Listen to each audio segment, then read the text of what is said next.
says that it's unable to connect to the chat, which is kind of interesting. So let me see if I can mess around with the chat a little bit. Hopefully when we get going, it'll, like, spring into life. But at the moment, we have problems. I don't know if this is a problem maybe with YouTube at the moment, but this is going to make this an interesting stream, isn't it? If I can't see you guys, and I can't see the chat, and then I'm just going to have to sit here and talk to myself for hours on end without having any kind of human interaction. I don't know. I'm trying to think if we've ever done that. I'm trying to think if I've ever had to do a stream whereby I've not had, like, any chat to communicate with. Because it's crazy, because I can see there's, like, 50-odd people that are here. And, yeah, that's crazy. 66 people here right now, and I'm sure you're saying something. Let me see if I can type in the chat. Hello. Okay. Well, mine works. Although it hasn't appeared on screen. Let me see if I can refresh that. I tell you what, we've got some very interesting drama today. Ah, here it is. Here it is. Now it's sprung to life. Okay, we're good. We're good. We were playing a game of hide and seek, were we? Ah, very good. Found you. Found you. Let me put it on screen. Okay. Hello, everyone. Well, as I tell you what, it's woke me up. I can tell you that much. I can tell you it's woke me up. Right, we've got not loads to go through, but enough to fill this hour before. We've got obviously a bit of a preview to go through for AEW Dynamite. And I haven't really caught up on the bits of news that are out there, so we can do that as well. Before there are any distractions on screen, and there will be in a second, but we have got Forbidden Door. I'm gonna say this right at the start, right at the open, right at the beginning, right? Forbidden Door is this Sunday. We are doing it, right? We are streaming it. Of course we are. But I'm not doing it on this channel. I'm doing it over on the Wrestling Escape Pod channel. So I would urge that you go over there and hit the notify me. It's already set up. I would share the link, but I tried to do this the other day and the chat won't let you share a link. So it's very easy to find. If you just search Wrestling Escape Pod, right? That is the channel that I do my weekly podcast on. I'm doing it over there because New Japan are horrific when it comes to copyright strikes. I've done a couple of their things in the past. I've been hit with a couple of copyright strikes in the past from New Japan. Never, like, in my opinion, done anything wrong. Never done anything different to what we always do. But they just seem to be zero tolerance. So I really, because New Japan are involved, I don't want to run the risk. I would much rather run the risk over on the Wrestling Escape Pod channel than run the risk over here. So, yeah, that's why we're moving, right? That's the only reason why we're moving. If it was just a normal AEW show, we'd be doing it on this channel. Because New Japan are involved, I'm moving it over there just to be safe. So, if you are someone that likes to hang out in the chat, not that the chat's been brilliant tonight because you can't see it on screen, but I am fixing that. Fixed it. So if you are someone that likes to hang out in the chat, hang out with the community, we will be over there, right? Don't come crying to me on Sunday when you can't find it and I've already told you where it is, yeah? Just saying. Right, so let's have a look, shall we, at the preview for this week's AEW Dynamite. We'll have a little look. I saw that there was the graphic that I like that's got all of the matches on, which is always appreciated. It is Wednesday. You know what that means. So we're on the road to Forbidden Door. We are 1 week away from Blood and Guts. There are great matches and big moments tonight, says Tony Khan. That's what Tony Khan has said. So we have got Jericho and Lance Archer taking on Jon Moxley and Tanahashi. I mean, that's pretty cool that we're going to be seeing Tanahashi tonight. So we've got Tanahashi tonight on the show in a tag match. We've got Will Osprey and the Aussie Open taking on Orange Cassidy and Roppongi Vice. That's a trios match. Can I just say as well that I might have missed it because obviously I have to have commentary turned down, but I cannot believe they are doing Osprey versus Orange Cassidy, and I know I'm not alone. I know I'm not alone.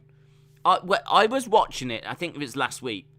Orange Cassidy came down, and I was looking at it, and I remember saying, well, that's all right, because I'm pretty sure this is going to be like a tag match. I think it's going to be like United Empire taking on FTR and Orange Cassidy, and so perhaps Orange Cassidy is getting involved just to, fill out the numbers. He's someone that Toni sees as a big star, so I was like, that's all right. No, I don't love it, I don't hate it, fine, right? Then it turned out, and again, I have to have the sound turned down, so I totally could have just missed it and then announced it on commentary. It's a one-on-one match. It is going to be Osprey versus Orange Cassidy, which blows my mind. Blows my mind. Of all the available options of people that I would love to see against Will Osprey, Orange Cassidy, I don't even think would make my top 20. I'm Darby Allin, Sammy Guevara, do you know what I mean? Bryan Danielson, it's Miro. There's loads that I would rather see over Orange Cassidy, but that's the direction they're going. So we've got Will Osprey and Aussie Open taking on Orange Cassidy and Roppongi Vice. We've got Marina Shafir taking on Toni Storm. We're going to hear from Christian Cage after the turn. Obviously, that's how the show ended last week, with Christian Cage beating up Jungle Boy. So we are going to be hearing from Christian Cage. Bryan Danielson is going to address Forbidden Door and Blood and Guts. So Danielson, at the moment, I don't think is at Forbidden Door, but I expect him to be at Forbidden Door. He's going to address that, so that'll be good. Good to hear from Bryan Danielson, see what he's got to say. We've got an All-Atlantic Championship qualifying match as well, which is Penta taking on Malakai Black. So, I think that's everything. 1, 2, 3, 4, 5, 6 things have been announced this week. Sometimes they announce 7. Although, saying that, I did see something got announced after. Hangman Page takes on Silas Young. So, there's your 7th. It wasn't part of the original graphic, but it was announced an hour ago. Former AEW World Champion Hangman Page wants an IWGP World title shot at Forbidden Door, and tonight Hangman will reignite an old rivalry when he goes one-on-one with the former Ring of Honor World Television Champion, Silas Young. So we've got Hangman Page taking on Silas Young as we continue to build and put the final touches to Forbidden Door. Boom! We will hear from Danielson tonight, says Khaled. Yes. I am good, Daz. Shout out to you. Do you think Roman will lose at Clash of the Castle? I hope not. I know that people going would be excited to see that, but I'm not crazy about Drew. Drew has, just really been forgotten for me this year. In fact, I don't even know what we're doing with him right now. But 6 months or so messing around with Happy Corbin and Madcap Moss. Do you know what I mean? It's very hard for me to get excited about thinking he's going to be the one that's going to beat Roman. I don't want it to be Drew. But I think there's a chance that it could happen at Clash of the Castle. Because we heard rumours that it was going to be Riddle, Randy, Drew. And that's all that came out. Those were the next 3. And it stopped at Drew, so... And also, the UK show is a big show. They're back in the UK for the first time in, 30 years since SummerSlam 92. We got a title change in the main event of that match But granted, that was the Intercontinental. So this is different, but he's got a chance. I think he's got a bigger chance than most people that Roman has faced. I think Brock was maybe a, bit of a chance at WrestleMania, but I felt pretty good Roman would get it done because I didn't think Brock would stick around after Mania. But yeah, we know that Drew is sticking around. He's not going anywhere. Massive show, first time back in the UK at a big stadium show in 30 years. Drew looks the part, is a former champion, so it's not like they haven't been there before. So it's hard to say yes. All I can tell you is I hope it won't be Drew, but there is a chance it could be Drew. West Coast said, the whole Forbidden Door pay-per-view doesn't feel special to me. Yeah, I mean, I think it would feel a bit more special if we had... so far, on the card is missing the two big champions. So the IWGP title isn't being defended at the moment. The IWGP champion's not there, which at the moment is Switchblade. He will get added, so that will make it feel a bit stronger. Switchblade versus Hangman will feel a bit stronger. The only downside is that obviously there's no CM Punk, there's no AEW champion. Yes, we've got the interim title, and we've obviously got that match. But I don't know. It definitely feels it feels like things are missing. I mean, if you're gonna do Forbidden Door, and you're gonna do AEW against New Japan, the first two names that come to my mind, the very first, are Okada and Omega. We spoke at length about how important those matches were between them, and you can really pinpoint those matches as being a big reason as to why AEW exists, because those matches put Kenny on the map. Those matches do more for Kenny than any other match.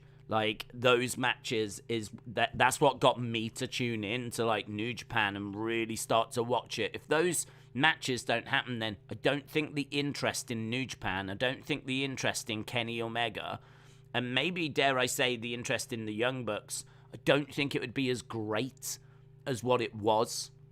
And if it wasn't as great as what it was, would we have ended up getting that group forming their own company? Would Tony Khan have invested in AEW if the interest wasn't already there? He knew that they were massively popular. I mean, you only had to look at Bullet Club shirt sales to see how massively popular Bullet Club were.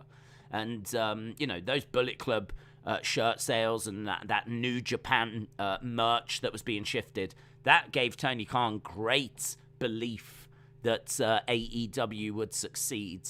But I don't know that Western eyes, American eyes, English eyes really turned to New Japan in the numbers that they did if it wasn't for Omega and Okada and the matches that they were having. And, I remember at the time doing videos on it. It was breaking Meltzer's scale and everything, and it was the absolute talk of the wrestling world.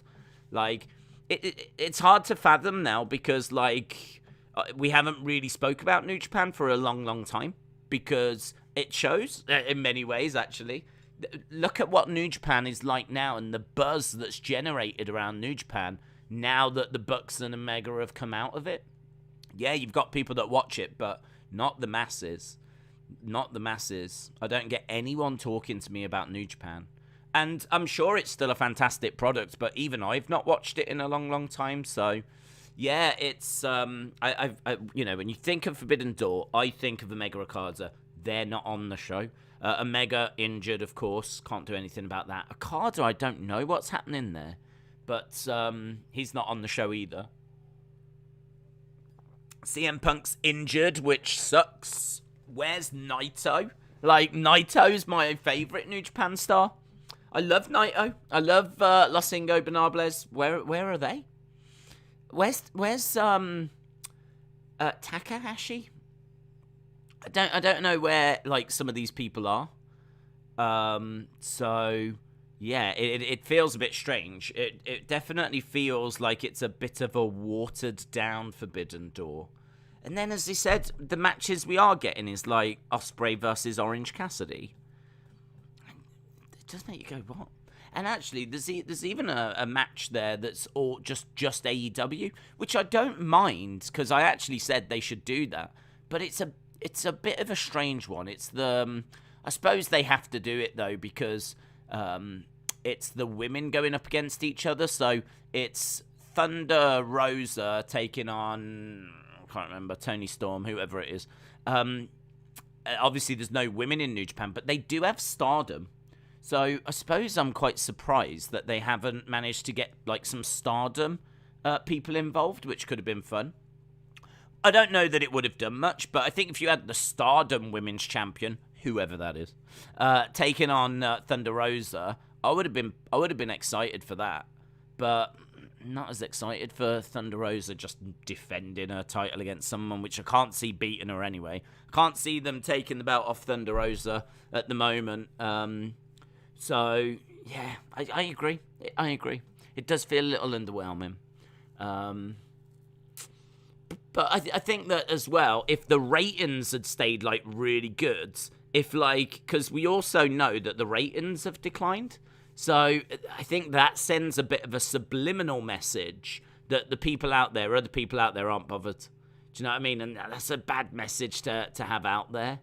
I would love for this to have worked. I would love for this to have worked. I would love for, like, I really like Naito. Like, whenever I watch New Japan, he was someone I always really enjoyed watching, loved kind of going back through his history, and like, he's got such an interesting backstory as well, his character. So, like, I would love to have seen him. I would love to have seen some Stardom people. I said before, I'd love to have seen Omega Okada one more time. Like, I think there's definitely a card that you could have put together that could have been really exciting. I still don't know if it would have grabbed people's attention, just because it basically, to a lot of people, this is just a load of people they don't know, isn't it? You know, as we said before, like, we are, you know, a good few years removed now since the Bucks and Omega came out of New Japan. So it does appear that there is a whole raft of AEW fans that maybe have got into Omega and got into the Bucks and got into this product since this product began. And maybe they weren't following Omega in Japan, they weren't following the Bucks in Japan, they weren't following Hangman Page in Japan, but they are just AEW fans. To them, these names don't mean anything. And there's no shame in that. Like, you know, wrestling fans shouldn't feel like they're embarrassed or anything that they don't know who these people are. You know, it's down to AEW to tell you who they are and bring you up to speed with who they are. And a lot of it has felt a bit rushed as well. So I don't disagree. I don't disagree. But the one thing I will say is I do expect it to be a good pay-per-view, because I think AEW's pay-per-views have improved a lot over the years.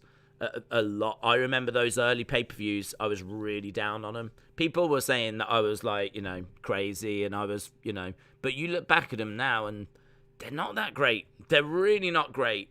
You know, even the company takes the mick out of its own previous matches now at times.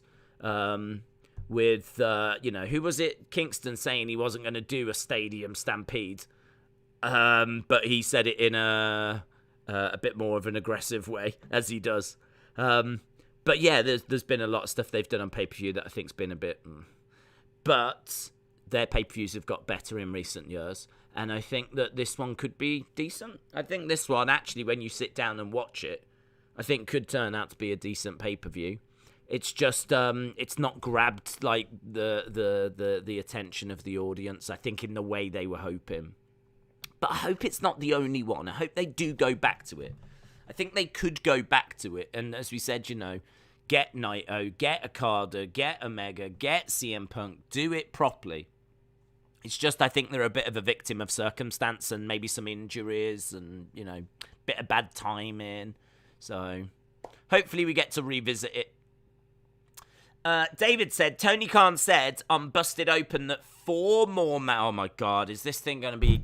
Oh my god. It's not going to be like 1,000,000 hours again, is it? 4 more matches are going to get added.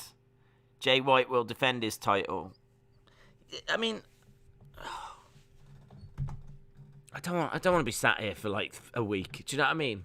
I have to like pack a suitcase whenever it's time for an AEW pay-per-view. 4 more matches. Let's just have a quick little look and see how many have already been announced. AEW Forbidden Door.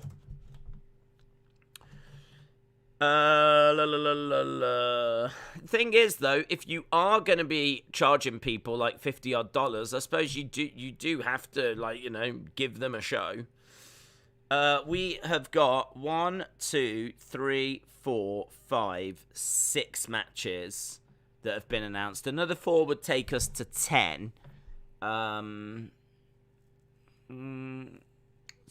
That's all right. 10's all right. 10's all right. Let's have a look, see what we've got already. So, look, we'll run through this. I'll jump into the chat in a second. David, shout out to you. So, All Atlantic Championship. Pac versus Miro versus the winner of Penta or Malakai, which is tonight, versus someone from New Japan. So, that's going to be for the All Atlantic Championship. Then we've got the IWGP United States Championship. I had no idea that was for a title, but it is a United States Championship match. Will Osprey is taking on Orange Cassidy. Winner takes all for the IWGP and Ring of Honor Tag Team titles. Winners take all. It's either FTR or Jeff Cobb and Great O'Khan or Roppongi Vice. Someone is going to take all. That's interesting. Trios match. Jericho, Suzuki, and Sammy Guevara taking on Eddie Kingston, Wheeler Yuta, and Shota Umino. Then we've got the AEW Women's title match, which is Thunder Rosa against Toni Storm. And then we've got AEW Interim World Championship. Jon Moxley taking on Tanahashi. So those are the 6 matches that have been announced. We are expecting Switchblade against, I'm guessing, Hangman. Unless they're going to do Switchblade versus Hangman versus Cole, which they could do. Because Cole and Hangman are both seemingly involved in that. So that could end up being a triple threat. So we might end up getting that. And I don't know what else that will get added. Maybe Zack Sabre Jr. against Danielson could get added, and Naito will be the one. If Naito gets added, I'll be very happy boy, because there's been no sign of him, no talk of him. I have no idea what's happening with Naito. I don't even know. He might be injured at the moment. I don't know, but I'd love to see Naito get added to the cards. Seb said, I know Switchblade will be facing Adam Cole or Hangman, but if you was booking on the available AEW roster, who would you love to see Switchblade face? Switchblade Jay White, right, is someone that I'm not that crazy about. I remember when he first arrived, well, not first arrived, but actually came back, I think, from Mexico. So he I think he came through the dojo in Japan. He then went to like the UK, did an excursion, went to Mexico, and then he ended up coming back, and he was like deemed ready for New Japan. I mean, we've said before, the training that WWE superstars get in NXT is nothing. It's incomparable to the training that they give the New Japan stars. New Japan stars are treated like athletes, warriors. They are, put through real rigorous training regimes. And there's a lot of like honor, respect that's kind of built into the training program. And, there's a lot of tradition.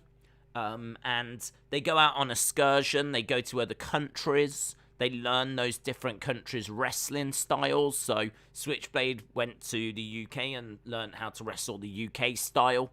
Was then sent over to Mexico so that he could work like the lucha style and work with, the Mexican wrestlers.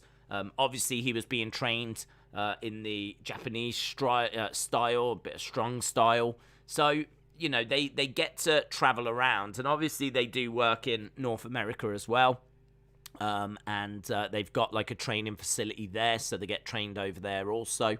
So the amount of training they get, the focus of the training, the intensity of the training is like all turned up to 11. If NXT's training is around about a nice 3 to 4 kind of range, New Japan's like 11. So I remember when he came back from those excursions and I was watching his matches, and he was you could tell that he is a good wrestler, but I just didn't really feel he hadn't found his groove to me. Like he hadn't quite found himself. He'd only just got back. And he was basically someone that you could see was really great in the ring, but just hadn't really got up and running. So I hadn't really got like into him, if you will.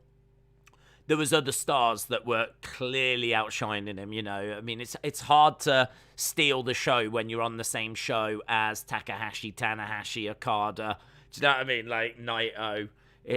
Those are like, massive, massive stars. And they can not only carry themselves in the ring, like, amongst the best in the world, but their entrances and their ring attire and just the way they carry themselves like the best in the world. When you see Okada coming down to the ring in his like incredible robes and going over to the corner and the way he presents himself, he presents himself as, do you know what I mean? Just the best in the world. So Switchblade is someone that I've got a deep appreciation for, but he's not someone that I'm like, I don't freak out when it's like time to watch him. I haven't really built that connection with him. I think it was just the time that I was watching New Japan. I just, had I have stuck with New Japan and watched it, I'm sure I would now. I know he's a massive star now. I know he's found his voice. He's into his groove. He's one of their big stars. I, to be honest, think that Hangman's probably a decent shout for him. I feel like in my mind, that's probably where I would pitch him. He's a big star, but I don't get crazy about seeing him.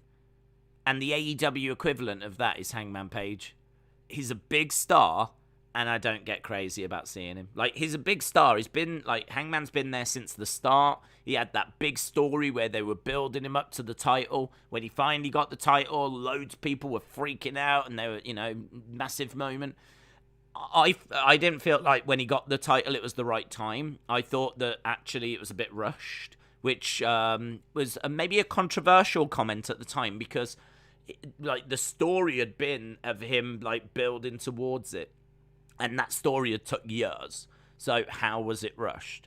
Well, the problem was that I think he'd been away on paternity leave. So he'd actually been away for a good few months. To me, his momentum and everything that had built had derailed because he'd been away for a few months. He ends up coming back, winning the Casino Battle Royal match and getting his title match like that. I mean, he comes back in the Casino Battle Royal. I think he was the Joker. Comes back, wins that, gets his title match, wins the title. It was all really, once he came back, he was back and he won. And I just felt like, wow, we've spent all this time like teasing it. He goes away, and then when he comes back, it's just boom, boom, boom. Here you go, champion. There you go. And it was all really quick. And I was like, oh, no, I don't like it. So, yeah, for me, like, the Hangman thing, I know he's a big star. I know he's really popular. There's always been just little bits all the way that have gone that's always made me a bit like, oh, I'm not really feeling Hangman. There's always bigger stars. There's always other stars. Do you know what I mean? Like Bryan Danielson. Love Bryan Danielson. Britt Baker has been great. And I've really enjoyed watching MJF. I've really enjoyed watching Sammy Guevara. And for me, like, Hangman's just sort of been there. But he is still a big star. And so I kind of feel like that's the level to me. I feel exactly the same about Switchblade. So, Switchblade versus Hangman, I think, in my mind, I go, yeah, that makes sense. So, I probably wouldn't switch it, but if I was going to switch it, then, you know, Switchblade, you'd want, like, a babyface. And that's Hangman again, isn't it? You'd want, like, a babyface. I mean, it'd have to be someone like Darby Allin, maybe. Because Switchblade is just out for himself, vile. Do you know what I mean? Leader of the Bullet Club. And so I feel like you need a monster babyface to go up against him. And Hangman, they've flopped around. I mean, when he lost the title, he was a bit of a heel. And now, I don't know what he is now. Even the booking of him makes me confused. Because, like, he was this massive babyface. And then as we got into that match against CM Punk, they started to turn him heel. And now that he's lost his title, I don't think he's heel anymore. I think he's... I don't know what he is. I think he's gone back to being a face now. But also that kind of turning him for a match, sort of, to not really turn him, So, yeah, don't know. I would go with Hangman. If you used to say, who would you have against Switchblades? A blank sheet of paper, I think I would have gone with Hangman.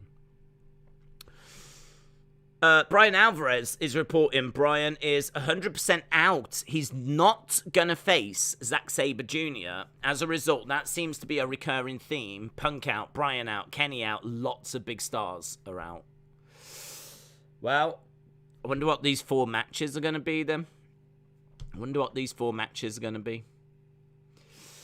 The man from New Japan is Ishii, says Michael.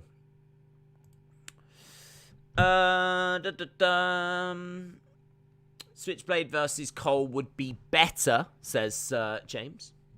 AEW have dropped the ball with Wardlow. I would like Bullet Club versus Undisputed Elite Tag match. I could be down with that. Yep, that's a good shout.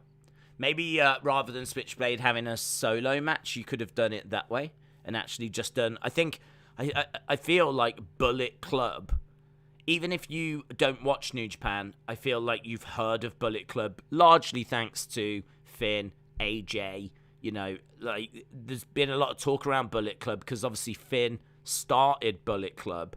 And there's been Balor Club, and there's been plenty of conversation around Bullet Club. And I think everyone knows Bullet Club sold a load of shirts. People probably saw those shirts. So even if you don't watch New Japan, I could be wrong, but I feel like Bullet Club is something that has transcended New Japan, and people will have heard of it anyway. So I think out of intrigue, if you manage to put Bullet Club on the poster and have Bullet Club actually there, like, that would mean something.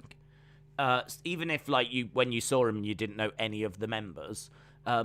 Bullet Club, I think, has value as a name. So, yeah, I actually agree with that. I think rather than sitting here and going, well, I'd do Switchblade versus such and such, I think I would 100% do Bullet Club, because I think there's more value in that than really nearly anything. I feel like maybe the names that would probably resonate the most would be Bullet Club and Okada.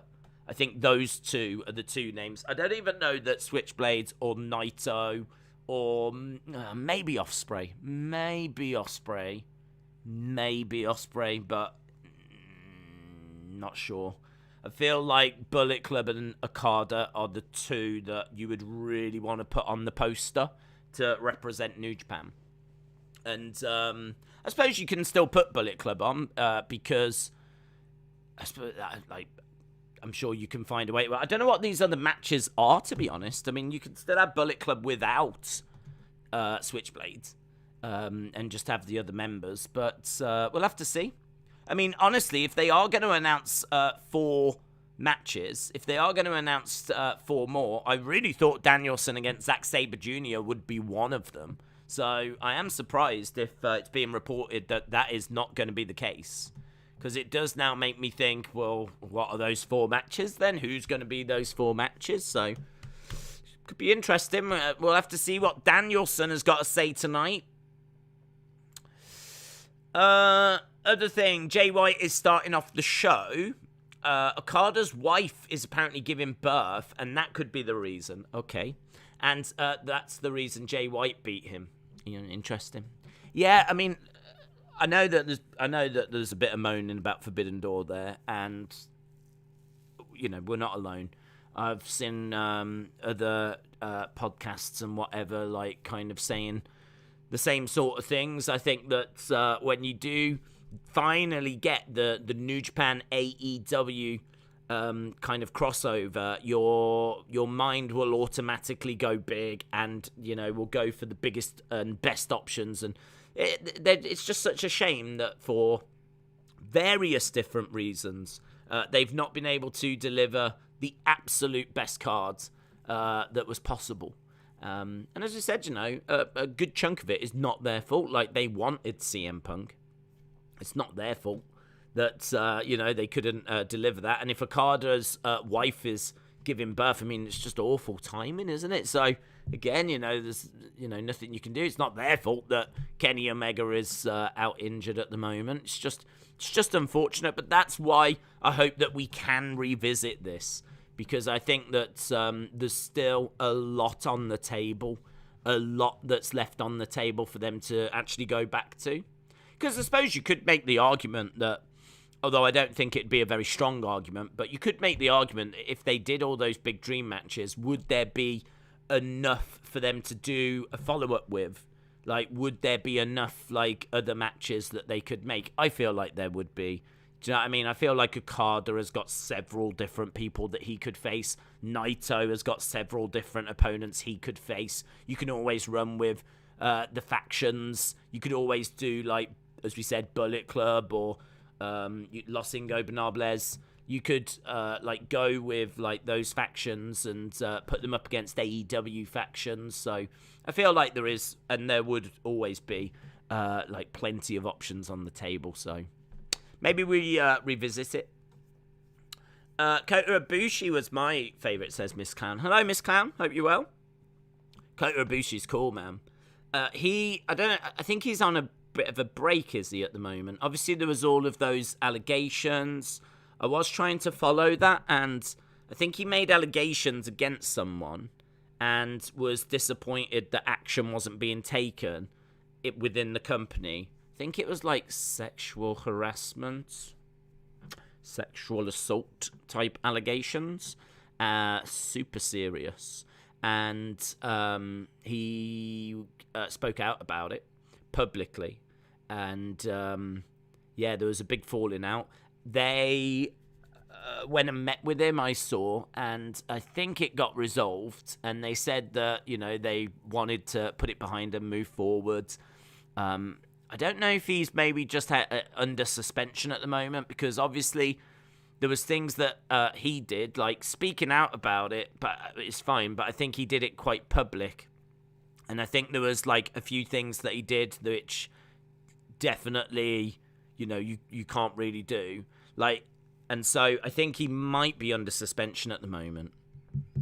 I think, unless he's back, because he's another name, isn't he? I mean, he actually wrestled in WWE in the Cruiserweight Classic tournament, and was absolutely fantastic. He was absolutely incredible. If you haven't seen that, I would urge that you actually go back on the network and watch the Cruiserweight Classic tournament from like 2016. And even if you like, there'll be loads of people in that by the way. That's how they brought in the likes of, I think, Mustafa Ali broke through that way. Lindsay Dorado, Gran Metalik, that went on to become Lucha House Party, they came through that way. I think that's how we got a lot of the 205 Live guys. Drew Gulak potentially came through that way as well. Zack Sabre Jr. was in that tournament. So Zack Sabre Jr. was in that tournament, and Kota Ibushi was in that tournament. And even if you just watch the Kota Ibushi matches, I would urge that you do that. They are absolutely incredible. They are brilliant. Little lost gems on the WWE network. So it's kind of crazy to think that Kota Ibushi has competed in WWE under the WWE banner, And it's kind of crazy to think that he did that back in 2016, buried away on the network in this Cruiserweight Classic tournament that was just a WWE Network tournament. Like, it was never shown, to my knowledge, on TV or anything. It's not like NXT now on USA Network. It was just on the WWE Network, and it's great. It was really good. Really enjoyed it. I remember covering it on the channel. We weren't doing watch-longs at the time, but I think I was doing little recap videos after every episode. And they're, like, you know, amongst some of the... Well, 2016 was the year the channel started, so they are amongst, like, some of the first videos on the channel. But Kota Ibushi was great. WWE saw a big spike in ratings on Raw and SmackDown. NXT did 637 with a 0.18 demo, and that's the highest since October. Where has the sudden interest come from? I think the no news is bad news is what they say, isn't it? I think that Vince being on SmackDown, and also don't forget it was a Roman match. So Roman had a title match, and Vince being on. I mean, that easily explains SmackDown. So SmackDown's ratings get a massive boost from that. I think that NXT doesn't see... I mean, I could be wrong, but NXT's always normally around 500 to 600. I can't remember it ever being down in, like, 400. So I think 500 to 600 for NXT feels about right. Maybe it's a bit higher than usual. Maybe it's normally, like, 5 something. But I feel like you can easily explain SmackDown because of the Vince thing. I think Raw's a little bit more challenging because the only 2 things that had been announced was Asuka versus Becky, which, you know, granted, you know, perfectly fine match, but a little bit throwaway. It's... I don't think anyone really ever expects, like, that type of match to be, like, WrestleMania quality or anything, because it's Raw. Do you know what I mean? It was a Money in the Bank qualifying match, and these two have been in a feud for, you know, a little while now, and we've seen them face before, so it doesn't feel like that would bring the masses in, so I can't think it's that. I do think there might have been a bit of intrigue as to how they were going to do the Elias Ezekiel thing. I think there was probably some intrigue there, and there might have been some people thinking, well, are they going to bring someone back to pretend to be Elias? Like, how are they going to do it? Is it going to be camera trickery? Will they have them both in the ring at the same time? Is this going to be some, like, new augmented reality technology? Like, what are they going to do? I think there was some intrigue to that, so wouldn't surprise me if, like, people sort of, you know, wanted to see that. And especially tuned in for that. But they're only going to be people that have been watching really the past few weeks, months anyway. Because if you haven't been watching really since WrestleMania, you ain't going to know about the Ezekiel Elias story and you're not going to care. So I still can't really credit that with, like, much of a movement. I feel like, you know, it will have got people's interest. I think it was a solid addition to the card. And I think it definitely helped. But I still don't think that did a great deal.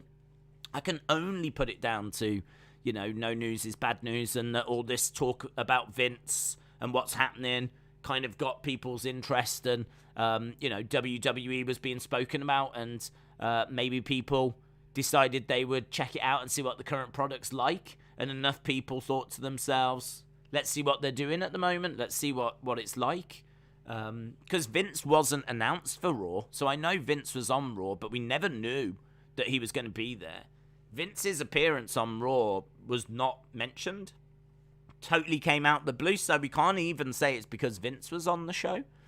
And there was no announcements. I mean, if they said there was going to be a big announcement on Raw, then, like, you know, that would have done it.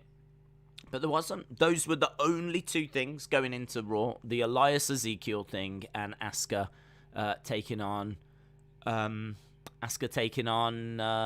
Becky. So it'd be very interesting to see the hour-by-hour breakdown. Because Asuka Becky turned out to be the main event as well. So it's not even as if there was, like, a big, massive main event announced at the start of the show, which then got people to tune in. The big announcement, like, for the main event was that it was Becky Asuka, which is already announced before. So I think Raw is a little bit tricky to explain, but I can only put that down to no news is bad news. So, ratings-wise, very strong for WWE at the moment. And I think this week's go-home will be very interesting.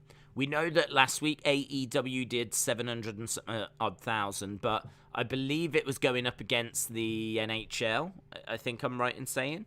So I don't know, or you could tell me if it's going up against anything tonight. I don't think it is. So my gut feeling is this should rise back up again.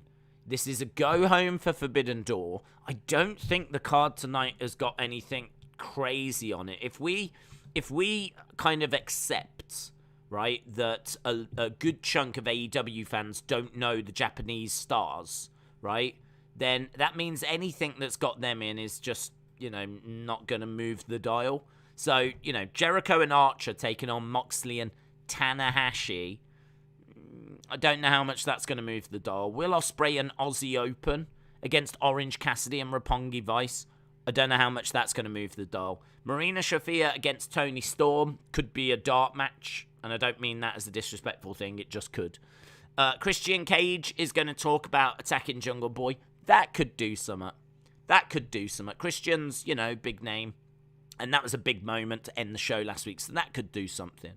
Penta versus Malakai plays to the AEW audience, so that could bring some eyes in. And Bryan Danielson doing a promo, that could bring some eyes in as well. I sort of look at this, I think there's not really anything massive there. If you think we've had, big Tony Khan announcements in the past to get people to tune in, and, there's been, themed shows like Road Rager and all that kind of stuff. I look at this, and this definitely feels like a card that's a bit weaker than what we would normally get. But I think that the NHL thing did play a part last week. I think the ratings will go up. I don't think this is strong enough to get to 900,000, though. So my prediction is that they're going to do 825. 825 to 850. I think the NHL was a factor last week, which is why we saw it go down into the 700 and whatever it was, thousands. So I think it will bounce back up, but I don't think this is a road rager. This isn't a bash at the beach. This isn't a title match, AEW title match. There's no women's title match. There's no big announcements. There's no teases for anyone to debut. Sometimes we can go into these shows and there can be some rumors that, have you heard, Wyndham's going to be on the show tonight or whatever. There's none of that kind of circulating. I've not seen any of that doing the rounds. So I feel like it will go back up, but I don't know that we get into the 900,000s. You watch now, it'll do over 1 million tonight show. But my expectation is that it'll do 825 to 850. So we'll have a look. I'm just going to put that out there. That's where I'm expecting this one to go. I think it will bob back up again because I don't think they're competing against anything else. Maybe they get back to the 900,000 because they're not competing against anything else. We know there's 900,000 people out there that will watch this show. They will watch, and they've been very consistent around that number. I just have to take a little bit off because I just don't know that this New Japan stuff has grabbed them. I just don't think this New Japan stuff has caught on the way they hoped. But we'll see. AEW was against the Stanley Cup final, and that did 4.2 million. Raw this week was against Stanley Cup as well. It did 4.1. Surprisingly, one show gained and the other show lost. Oh, that's interesting. I didn't know they were up against the Stanley Cup, to be honest, Raw. Which, has it finished now? Has it actually concluded? Let's have a look. Did someone win it? Stanley Cup 2022. No, they are up against Game 4 today. Oh, okay. I thought this thing had finished. You lot love these long series, don't you? Over here, when it's a final, it's one game done. FA Cup final, 1 game done. Champions League final, 1 game done. World Cup final, 1 game done. Euro final, 1 game done. Over there, you get to a final and it goes on for a month. So right now, it's 2-1 to the Avalanche. And it is actually game 4 tonight. So RIP AEW. RIP. Because I'm guessing if Avalanche win tonight, they'll win the whole thing. I'm guessing. I don't know how many games it's out of, but they are actually going up against the NHL tonight. Avalanche against Lightning, and at the moment it's 2-1 to the Avalanche game 4 tonight. So if NHL was to blame for last week, I've got to think it's going to be to blame for tonight as well. So I'm going to change my prediction again. We're going to stick around 700,000 still. We'll stick around 700,000. I don't think there's anything here to suggest that we will be any different to last week. Didn't know that. Interesting. Wrestle with Andy, hello. I'm catching up with the new Stranger Things. Have you watched it? I haven't, no. My mum is watching it. I don't mean that as a diss. It does sound like a diss. No, I don't watch it. My mum watches it. But she is watching it. And she's never seen it. But all the hype around this new season has got her, like, to check it out. And she loves it now. She loves it. She just blasted through season 1 in, like, a day. And, yeah, she's currently watching Getting Stoned. I think she's about halfway into season 2. So, yeah, she's enjoying it. But, no, I haven't, to be honest. I don't think it would be my kind of thing. I am someone that's more into, like, documentaries and more, like, you know, real life. But I honestly don't mind a bit of science fiction. I don't know if this is science fiction, though, to be honest. I don't really know what it's about. So, it's hard to say. It's about strange things, isn't it? And kids from, like, the 1980s. So, I don't know. I don't know if I'd be into it or not. But it's never grabbed my attention enough to get me to check it out. But who knows? I could watch it and I could love it. I don't know. It certainly is something I'd be willing to give a go to if I ever found myself, like, needing to find something to watch. Then I would give it a go. But, you know, like Lord of the Rings, I wouldn't even give that a go. Game of Thrones, not my bag. But Strange Things, maybe a little bit more in my direction. But I got to admit, I've been watching Seinfeld. I've only watched 5 episodes. No, 7 episodes. I've never seen it. I remember watching like the start of an episode once, and I didn't think it was funny. And as he was on stage talking, you couldn't quite hear him because in the background you had the boom boom boom boom boom boom boom boom boom boom boom. You had like this bass line that was quite loud over the top. And I remember watching it, thinking this is like one of the most popular sitcoms ever. I couldn't get into it. I couldn't get my head around it. I didn't find it funny. I didn't find his little stand-up bit at the start funny. I watched a little bit then, and when it went into the show, I didn't find that funny. I left it. I abandoned it. But I knew it was something I would go back to because I love sitcoms, and this one is just raved about. It's just held up as the greatest sitcom ever. It's just like it's whenever I see best sitcom ever, it's always like Friends, Seinfeld, maybe a bit of like maybe MASH or Cheers or Frasier. Like those are kind of in the conversation, like when it comes to American stuff. And so yeah, I thought, right, well, I'm gonna force myself to watch it, and I have got into it a bit more now. There's definitely been some really good moments that I've enjoyed, and I feel like the start is not that strong. I think they were probably just finding their feet, but as you kind of get into, you know, into the characters and into it, once you kind of give it a chance, like it does start to land. So it's like most things, really. I think you've just got to give it a time. Because I'm the same with The Wire.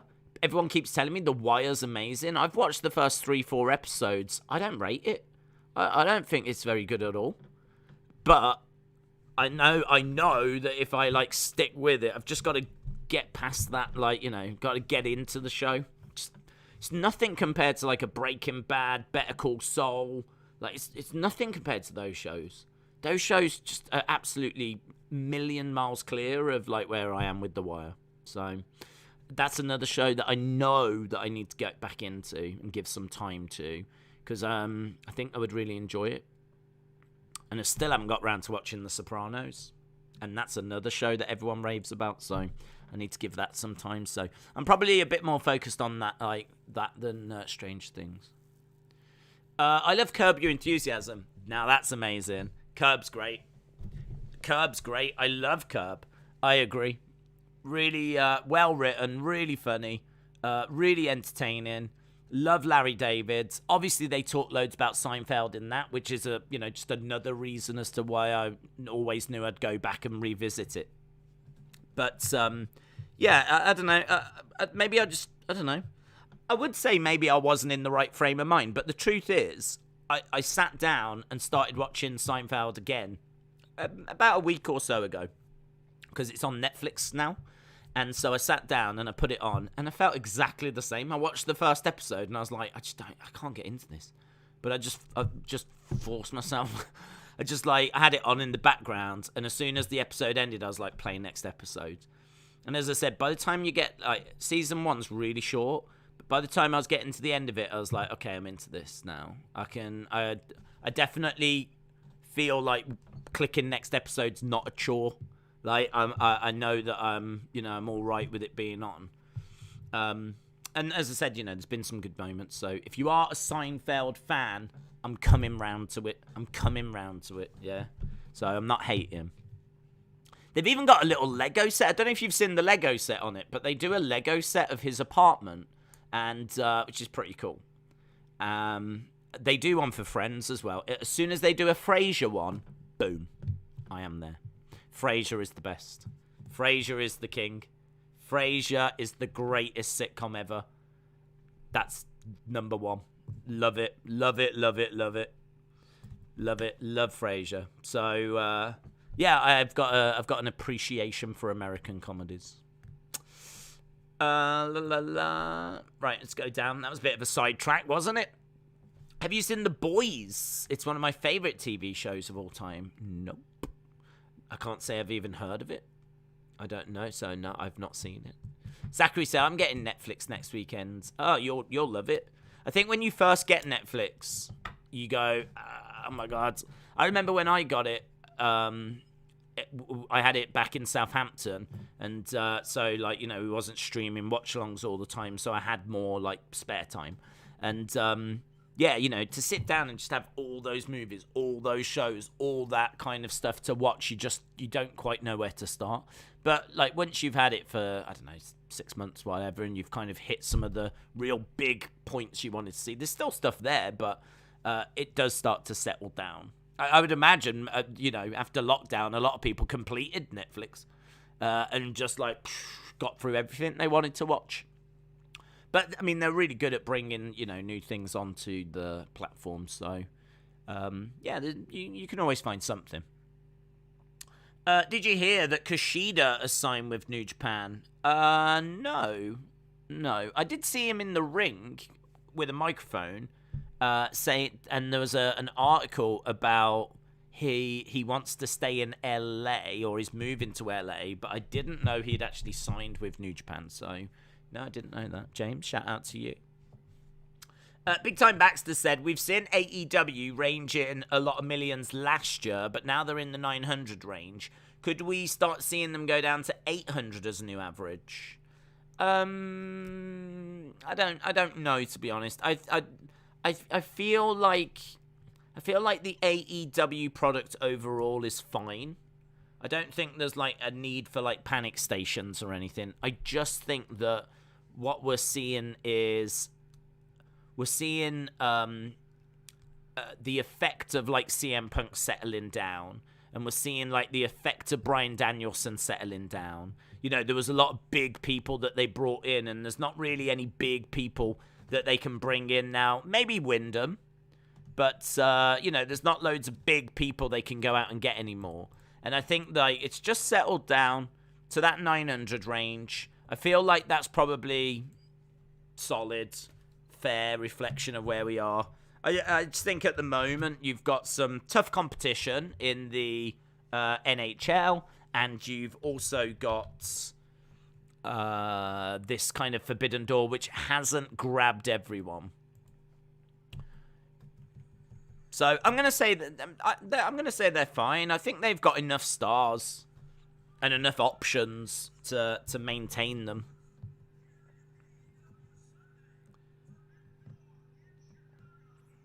It's a never-ending fight, though, isn't it? I mean, if you're Tony Khan, you're just constantly battling.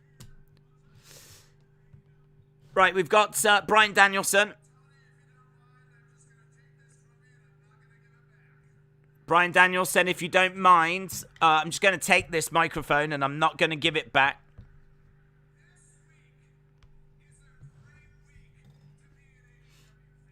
This week is a great week to be an AEW fan.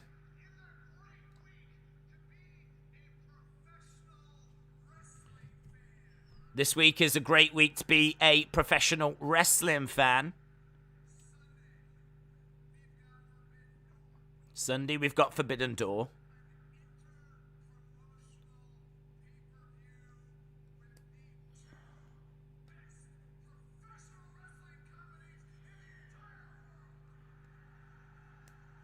With the two best professional companies in the entire world. And you will see some excellent professional wrestling. I do agree with him on that. I do think you will see some excellent stuff coming out of that show.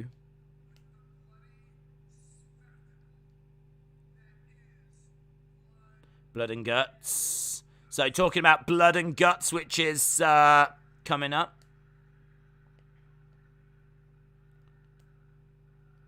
Blood and Guts chant from the crowd. It's been a crazy year of wrestling. Lots of wrestlers have been injured, says Tharuka. Adam said, looking like a very exciting episode of Dynamite tonight. Anthony said, people want to see Omega versus Jay White. I don't know that he's going to be back in time, to be honest. Fake Ross said, I'm watching Deep Space Nine and I love it. Oh, I was working through Next Generation. I've spoke about that before. I got up to halfway in season 3.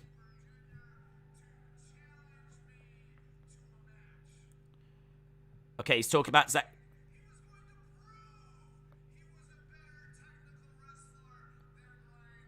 Zack Sabre Jr. was going to prove that he was better than me. But I was excited to prove that wasn't true.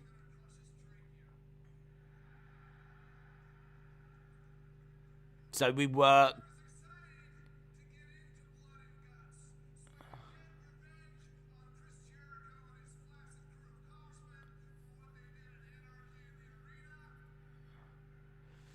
Okay, so where's the but?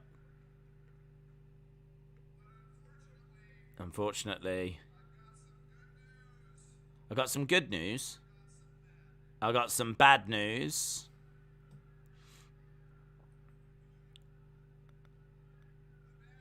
Bad news.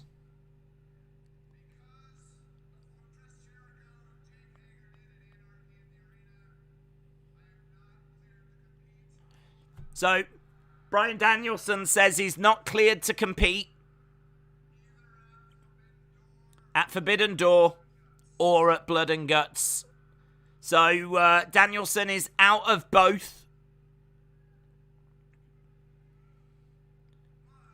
But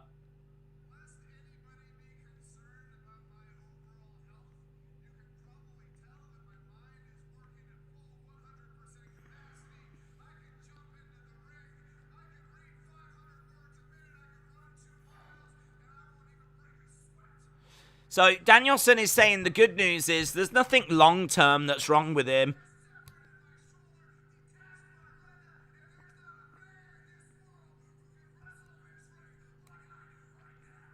There's not a man in this world that can wrestle in this ring like I do right now. So Danielson's saying that he's all right. Oh, but that's not the good news.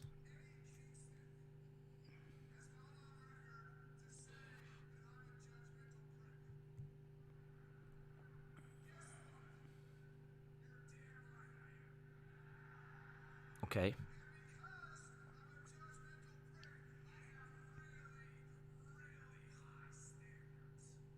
Danielson said he's got high standards.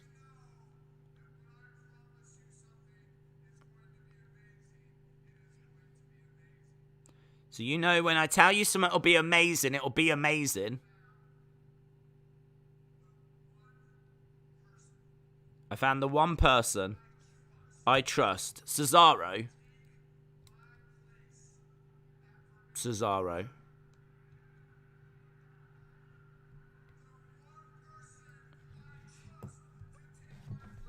I would guess at Cesaro. Danielson saying that he's found a replacement. Okay, so this replacement is going to face Zack Sabre Jr. at Forbidden Door and will go into Blood and Guts. You will be astounded by what he does.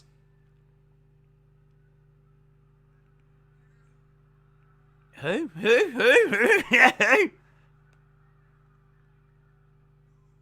Who?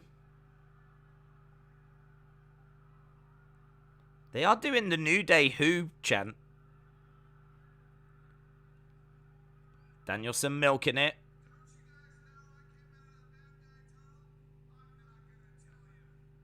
Don't you guys know that I came out of the bad guy tunnel? I'm not going to tell you. And I won't tell Zack Sabre Jr. either. Right.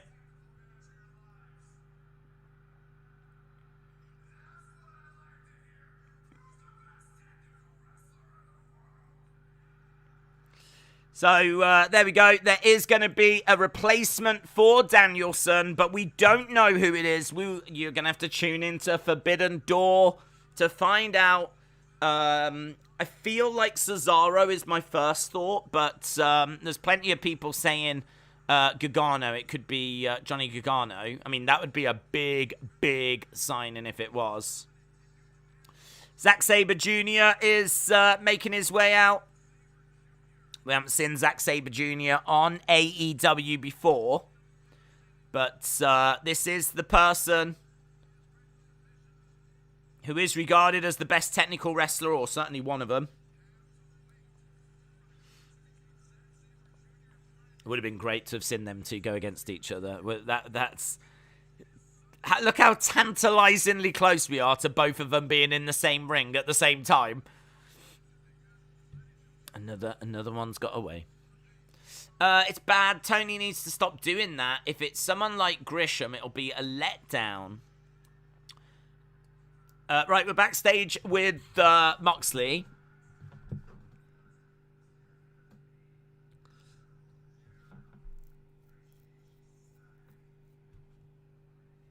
Moxley backstage.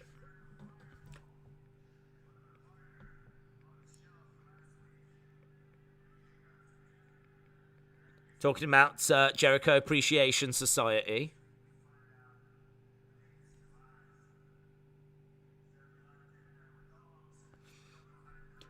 This is difficult for them, isn't it? Because they're having to build Forbidden Door and Blood and Guts next week. They're having to try and build both things, which is a little bit tricky to do.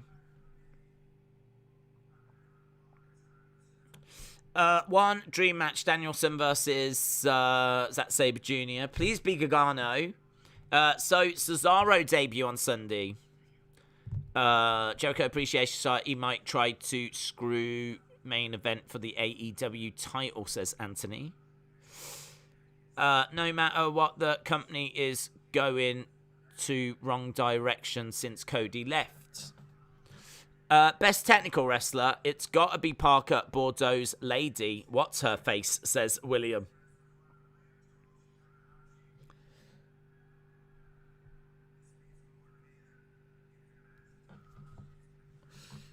This means more to me than you can imagine, Tanahashi. So, Moxley starts by talking about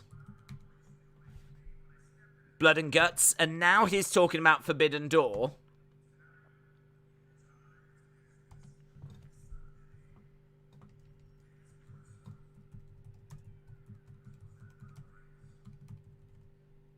I just want to have a look at Best Technical Wrestler by Wrestling Observer. I just want to have a look, see what their awards are.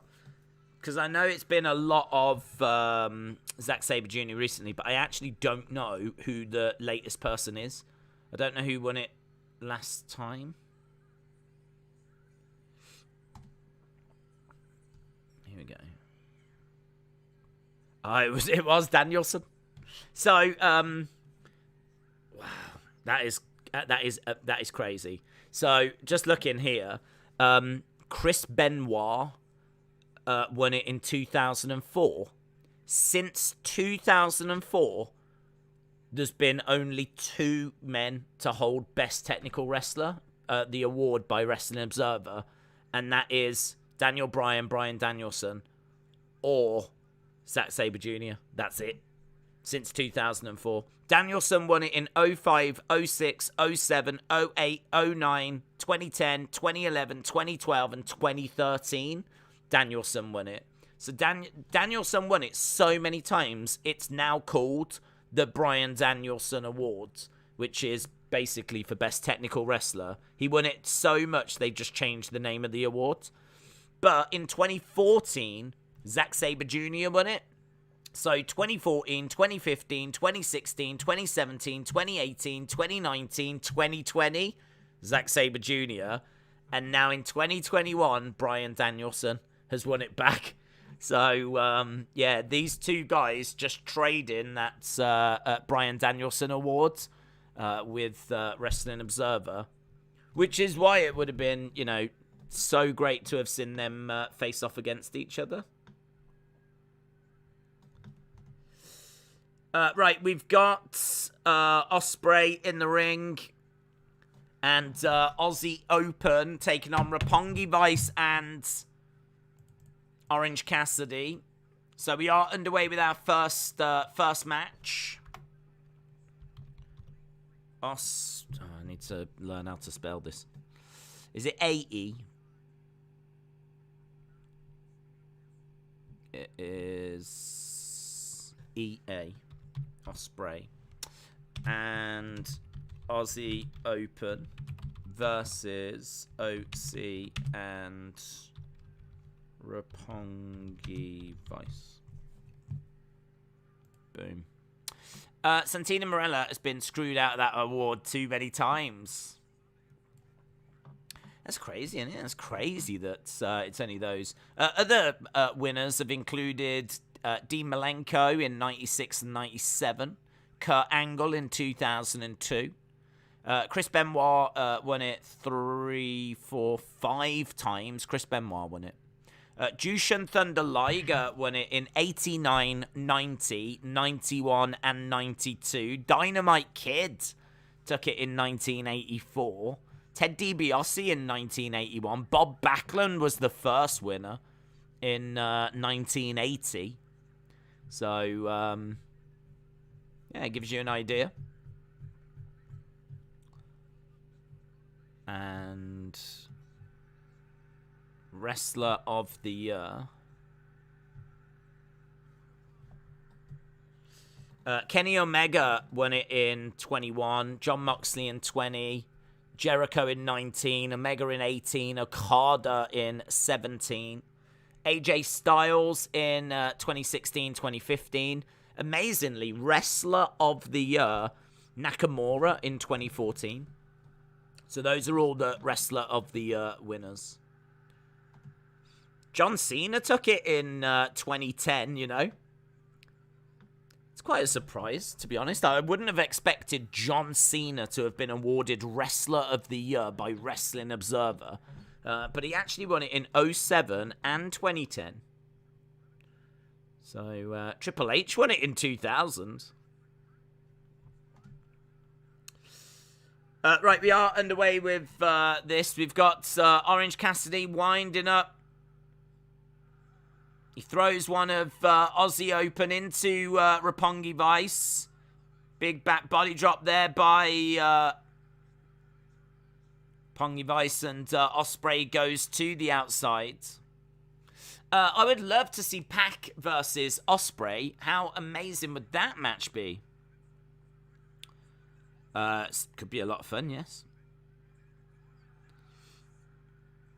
This is got a lot of multi-person spots.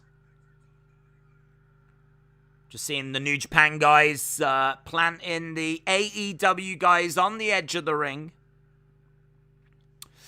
CM Punk in 2010 as well, says Anthony. That shoulder tape is a bullseye on OC, says Heather.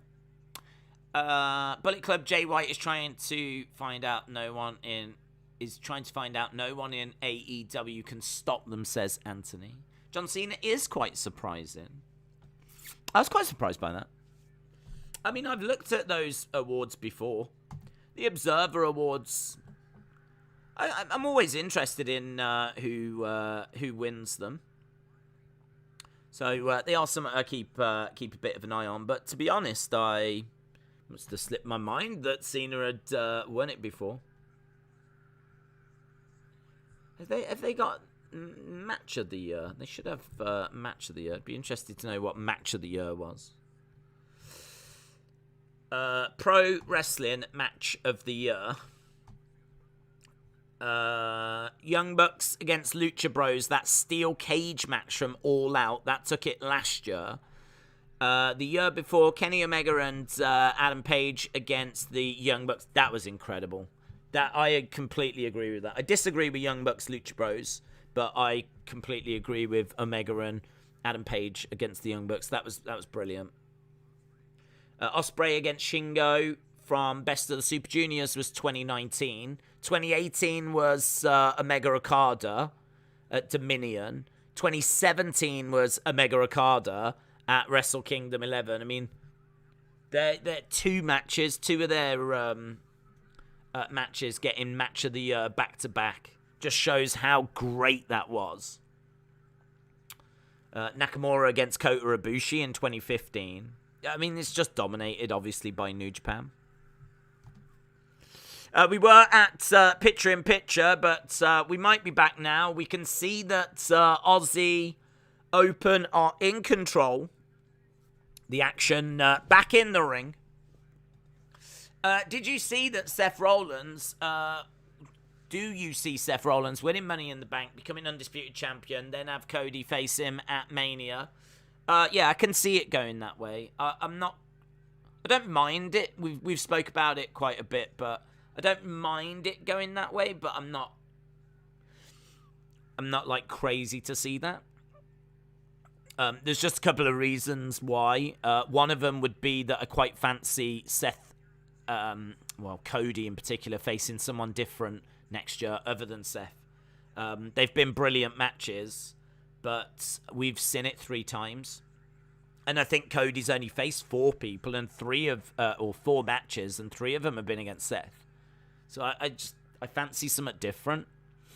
And there's plenty of other opponents for him. And then the other one as well is that Seth's cash-in is so iconic. I just don't know if they can do one that's going to be even better than what he did by cashing in at WrestleMania.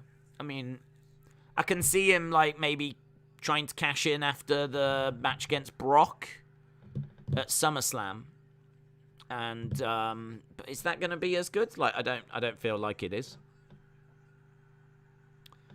So, I don't know. I just sort of... And also, the other thing is that Seth will get future title matches. I always love Money in the Bank going on someone that really struggles to get them. Someone like Sami Zayn. Someone like Finn Balor.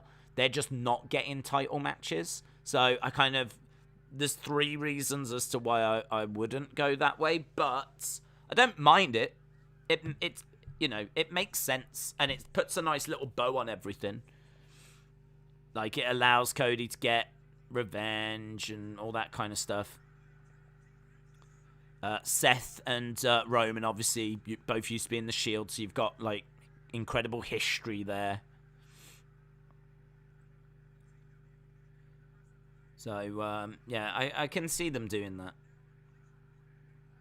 We did actually have Money in the Bank predictions. I did them yesterday. Again, I didn't do them on the Wrestling Daze channel. I did them on that Wrestling Escape Pod channel.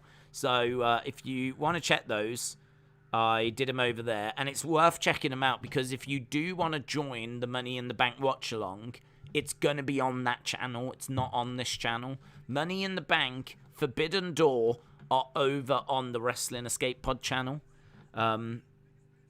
For various different reasons. So if you do want to join the Money in the Bank watch-along, if you want to join the Forbidden Door watch-along, you need to be going over to that channel. They will be on that channel. So I've already done the predictions over there for Money in the Bank.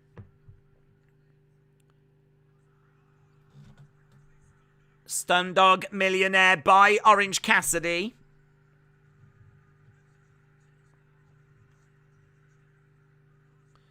Osprey is down. The Stundog Millionaire getting a holy shiz chant. As we're seeing tags being made. Against the ropes goes Romero.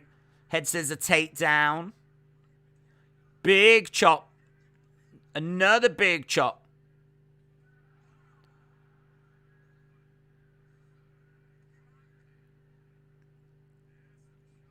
Okay, we're seeing Aussie Open. I don't know the name of these Aussie Open guys, but we're seeing them working together. Knee strike. Double underhook.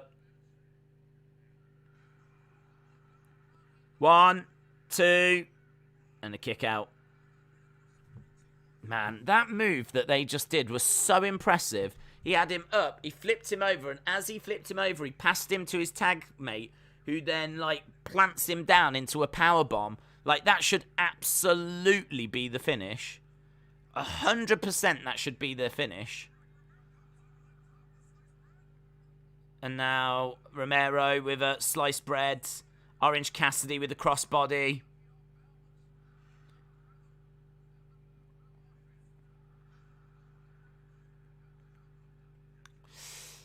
Some wrestlers like OC and New Day need a gimmick change. It's getting boring now, says James.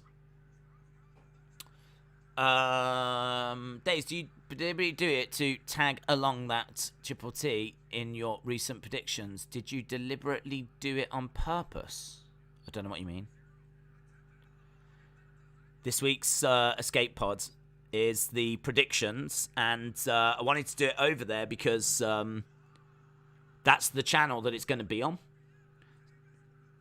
So it makes sense to do the predictions over there so that if people are checking out the predictions, then they're already on the channel they need to be for the watch-along. Makes sense. Osprey jumps over the top. Cassidy moves out the way, stands against the ring. Romero comes crashing down.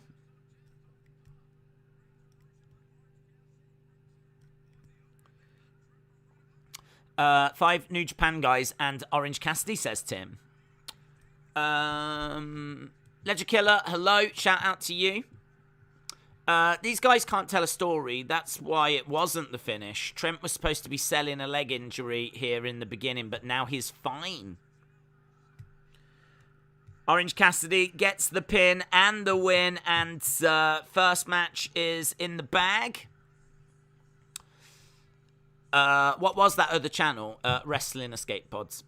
If you type in Wrestling Escape Pod, P-O-D, then you will see the streams are set up.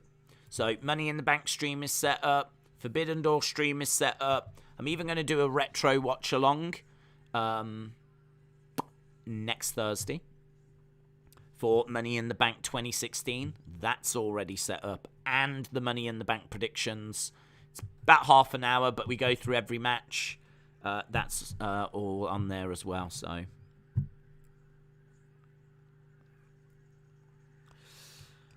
right, we had...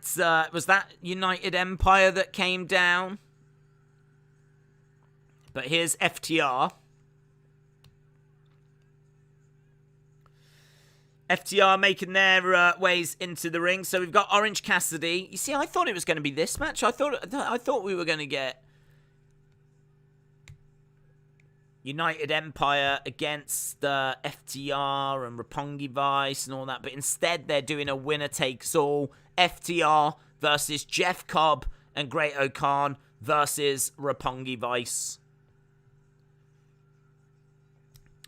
Will Osprey takes on Orange Cassidy one-on-one. We're backstage with Satnam Singh.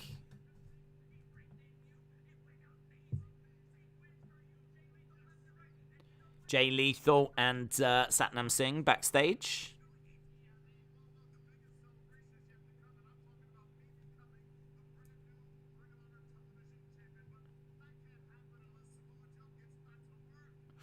They've done a great job of turning FTR face. I thought they would be heels forever, says Matt.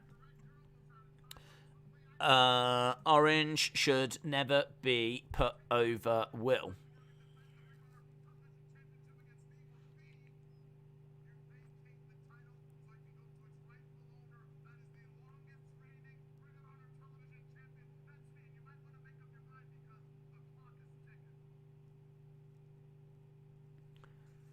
Okay, so Jay Lethal calling out Samoa Joe.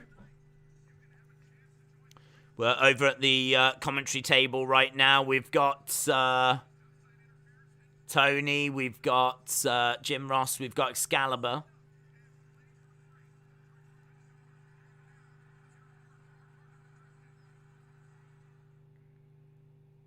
What have we got now? A black screen.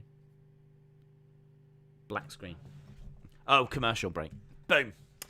Do you think we will see Vince again on Friday? Maybe. Welcome to SmackDown. It's lovely to be here. Yeah, maybe. I feel like, I don't know if he'll come out every week, but I understand as to why he's done what he's done. I mean, he's obviously not in hiding. He's not in retreat mode. You know, that you've all heard that he's no longer CEO chairman, but you tune into the show and there he is. So if you got the wrong end of the stick and thought that he'd been removed from WWE, nope. And also, you know, great support for him, good reaction. I genuinely couldn't see anyone booing him. I understand that the noise could have been sweetened, and I genuinely don't know if it was or if it wasn't. I don't have the TV volume up loud enough to be able to make that call, but it could have been sweetened, definitely. But I always look in the background. I always look to see how the fans are reacting. And if you actually looked in the background, there was loads of people applauding, loads of people worshipping. There were definitely people standing and that were not applauding, but they weren't booing either. It feels like it was positive, largely positive.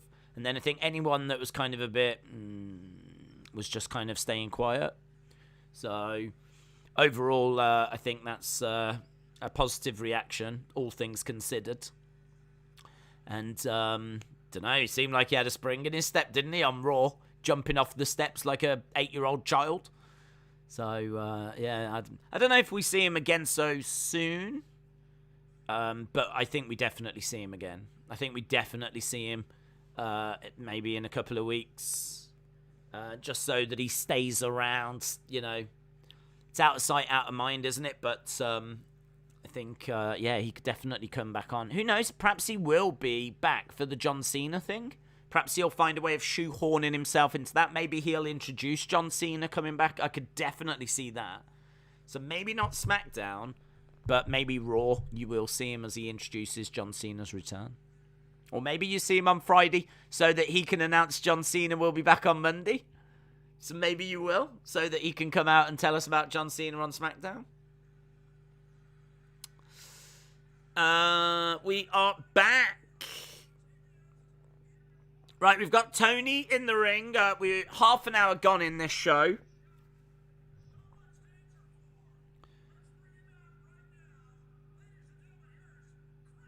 Christian is making his way out.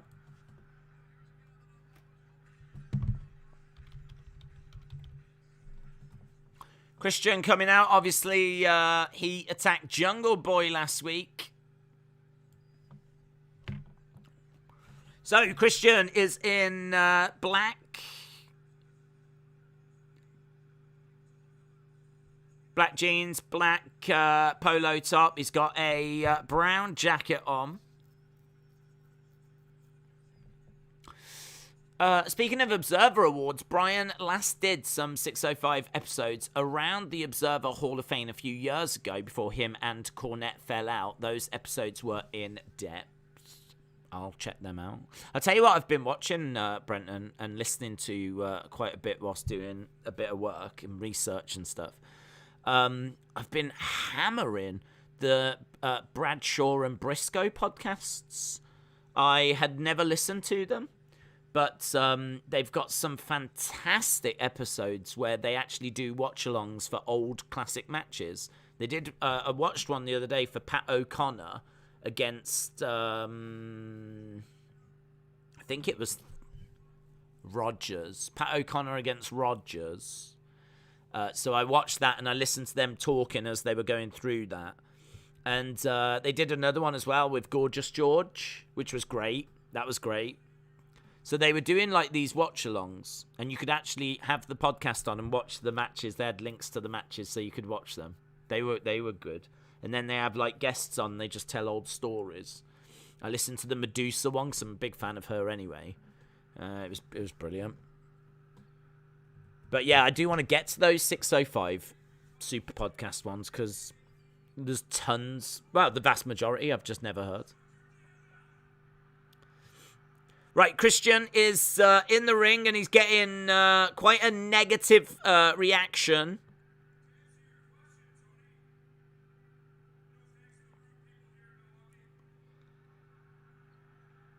Loud boos as Christian's trying to talk.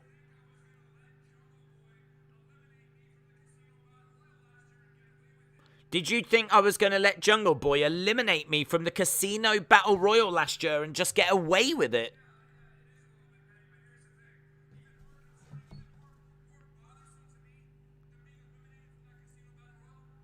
Okay. More concerning was the reaction of all of you. I am a legend. I deserve more respect.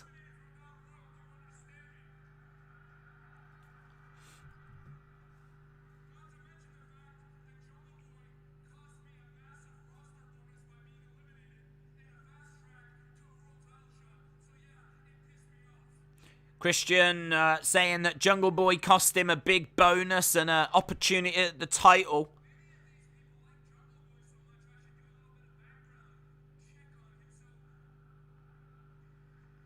Shut the F up is the chant.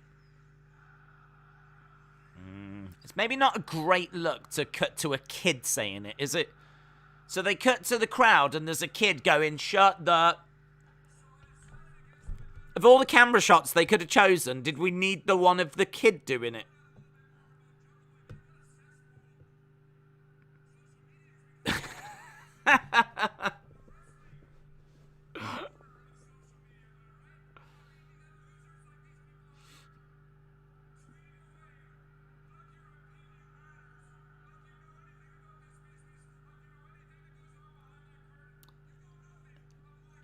You don't know anything about my business.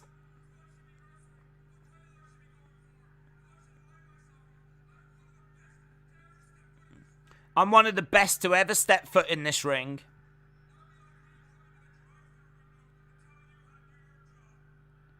I don't come to the drive-through window and tell you how to do your job.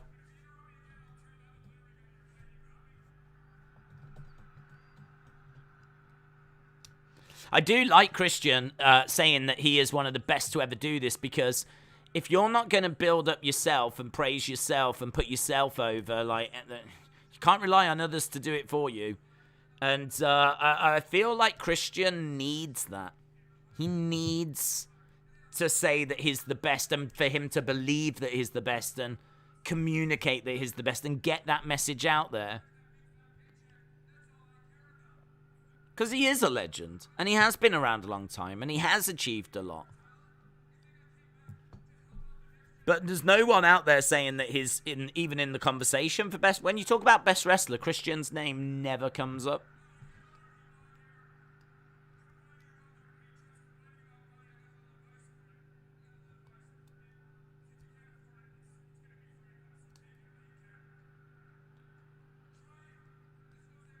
He's got some advice.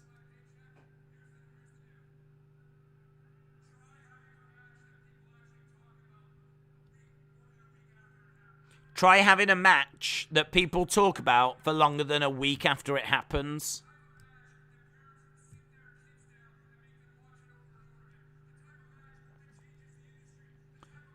The type of match that changes the industry.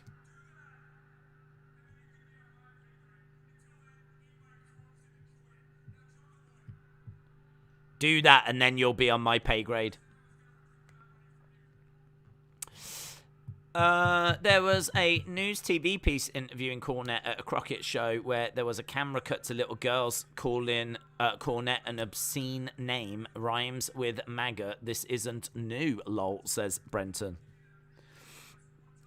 Certainly don't think it needs to be shown on TV, though.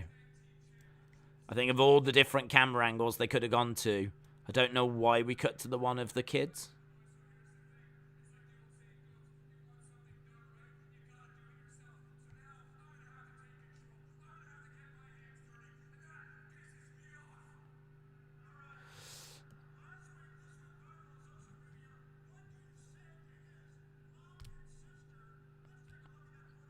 This went viral on social media of what you said to Jungle Boy's mom and sister.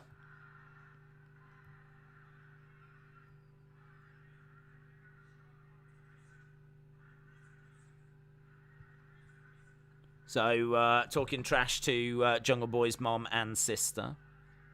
She's quite good, the sister, actually.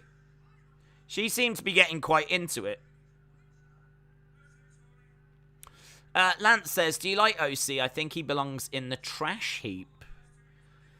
I did like OC at the start. But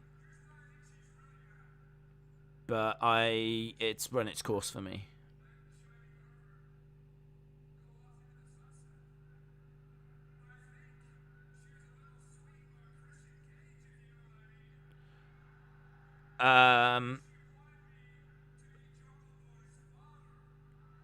So, he's saying that he thinks Jungle Boy's mom was a little bit sweet on him.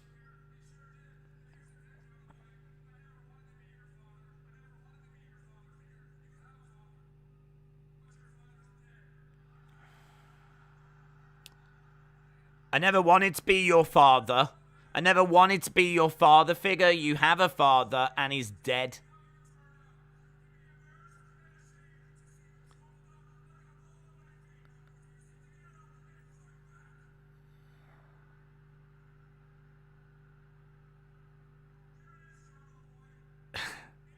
Someone in the chat says, please call yourself Tarzan.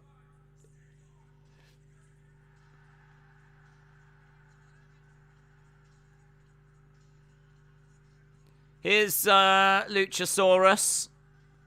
Luchasaurus is making his way down.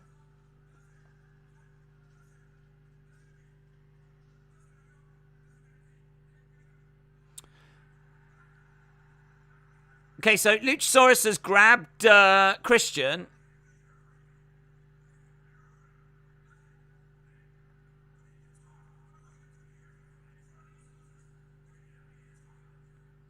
Christian says we need to talk.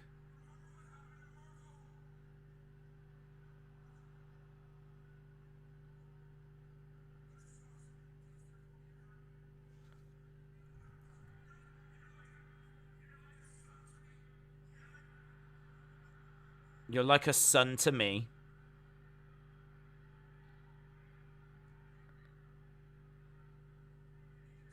We need to talk.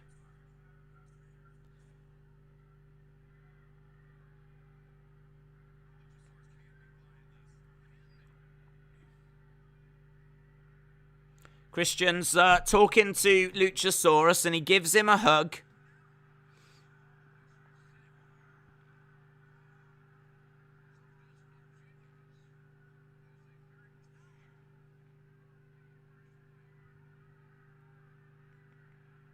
So he's gone from wanting to kill him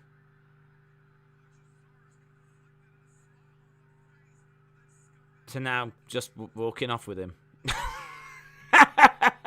I'm so angry, I'm going to choke you out. I'm going to choke you out in the corner of the ring. Ugh, how can you say that? Well, you want to talk to me? Yeah, no, that's fine. That's fine. Yeah. Should we walk off? Do you want to go and get some ice cream? Come on then. Wow, wasn't that wild? He said like a son. I thought Cage sent him back to the Stone Age. Miss Clown said there's a picture of me doing the 5-second pose with Edge and Christian. Nice. Backstage with the Young Bucks.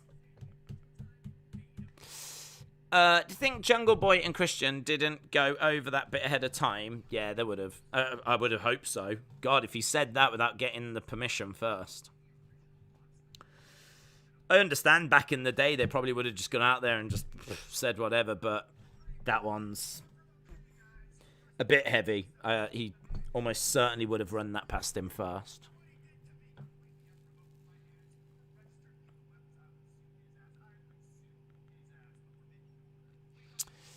AEW took it too far. The Sting spot was too funny, says Virtual Fat Ass. Maybe Christian will be the Fiend of AEW, able to manipulate wrestlers' minds. The Young Sucks.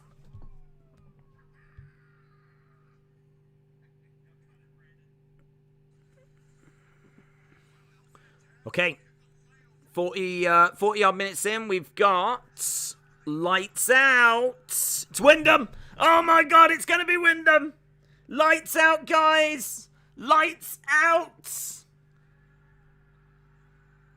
Oh my, I can't believe it's going to be Wyndham. I'm going to start putting it down. Lights out. It is Wyndham. There's someone on the entrance stage sat down on the floor. Oh, is that the Fiend? Oh my God. It's really cool. It's really cool. There's a single person. Oh, no, it's Malakai. It's Malakai. Ah. Damn. It's Malakai. No, calm down. Calm down. My bad. I don't know how you spell it. Malakai. It is now.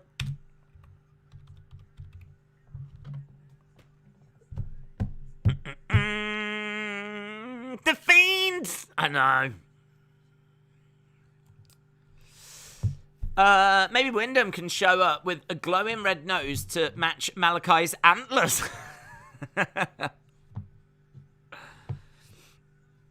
The twisted reindeer, Malakai Black. The evil reindeer. Prancer, Dancer, Blitzen, Malakai, Rudolph.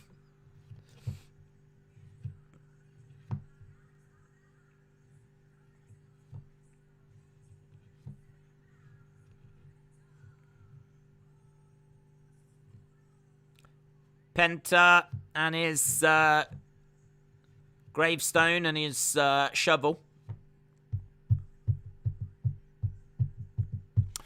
AEW is wasting Malakai Black. They have the next incarnation of The Undertaker, and he is nothing but a glorified mid-carder.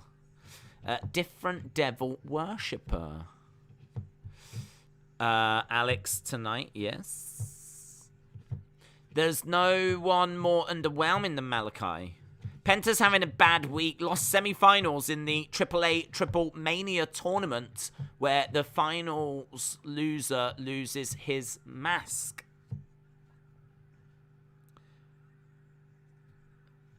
Penta face-to-face with Malakai. And we are underway. This is a qualifying match for the Mid-Atlantic Championship.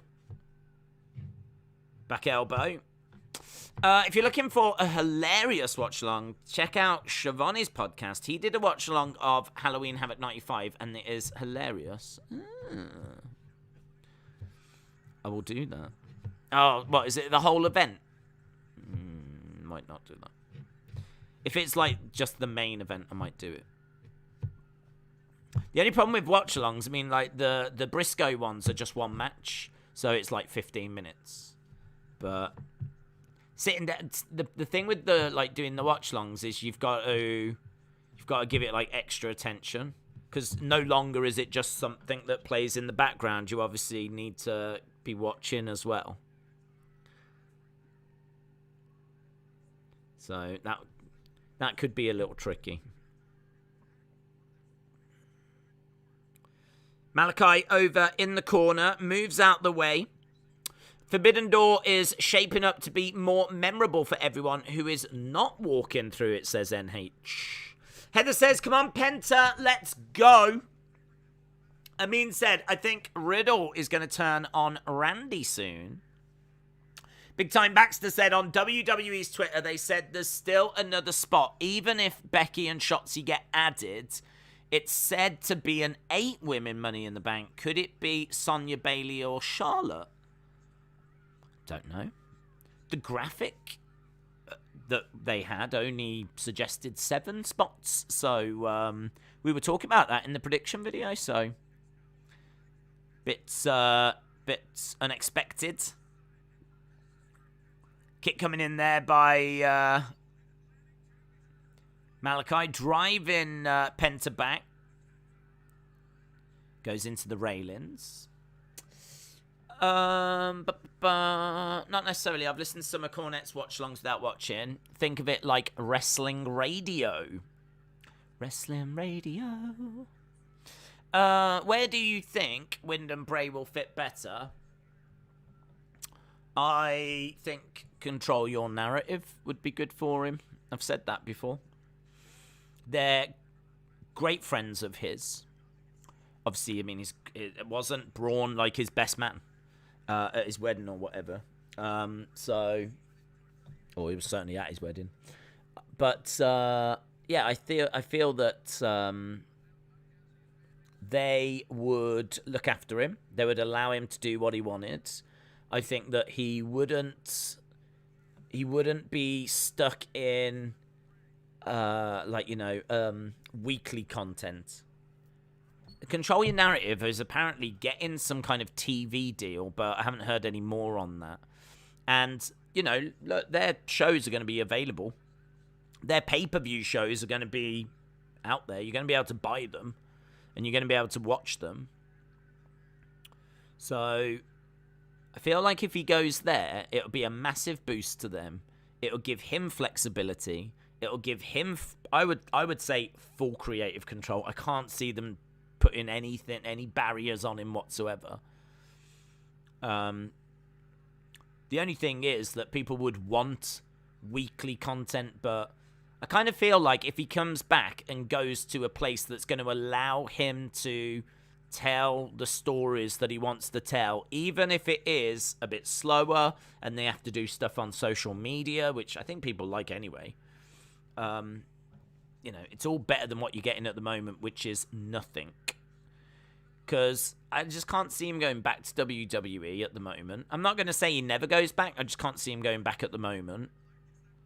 And AEW, I think, could be a landing spot for him. But the concern with that is, will they let him do everything he wants to do? And how would he be used? And it's a busy schedule. So if he wants to do films and stuff, maybe they can accommodate it. But, you know, he's going to be needed pretty much week in, week out. And honestly, I just think like his focus might be a little bit more split now. I don't know that he's just solely focused on wrestling anymore. I think he is someone that's very creative, and I think he's someone that wants to express himself. And I think that there's lots of different ways of doing that and achieving that. And pro wrestling is one, but movies and TV shows are another. And I think that he could absolutely, move into that world as well. So I feel like as a starting point, control your narrative makes the most sense. And then if he does want to stick with wrestling, then I suppose it just depends what proposals are on the table. I don't know that, he's earned a good wage. He surely has got money, so I don't know that money is too great of a concern at the moment. So I think, I'm sure he would want a big juicy paycheck if he was to go to AEW, but I think he would want to enjoy himself as well and tell the stories he would want to tell. So I think that would be a big part of the negotiation, what creative control he would have. And I don't think you would get full creative control in AEW, but I think you could get some guarantees that, okay, we can do this, we can do that. He's looking to, Penta looking to plant Malakai on the edge of the ring. Malakai going against the ropes. House Art Black Art Supernatural Lights. Do you think Sammy will win Money in the Bank cash in on Roman? I don't think he will. I think they're more likely to go with Seth, but I would like Sammy to be the one. So I can't say that he will be the one, but I would like him to be the one. Brent said Malakai is underwhelming by his own design. We've got Malakai up in the corner of the ring. Your comment keeps disappearing, Brenton. I don't know why. I don't know why it keeps disappearing.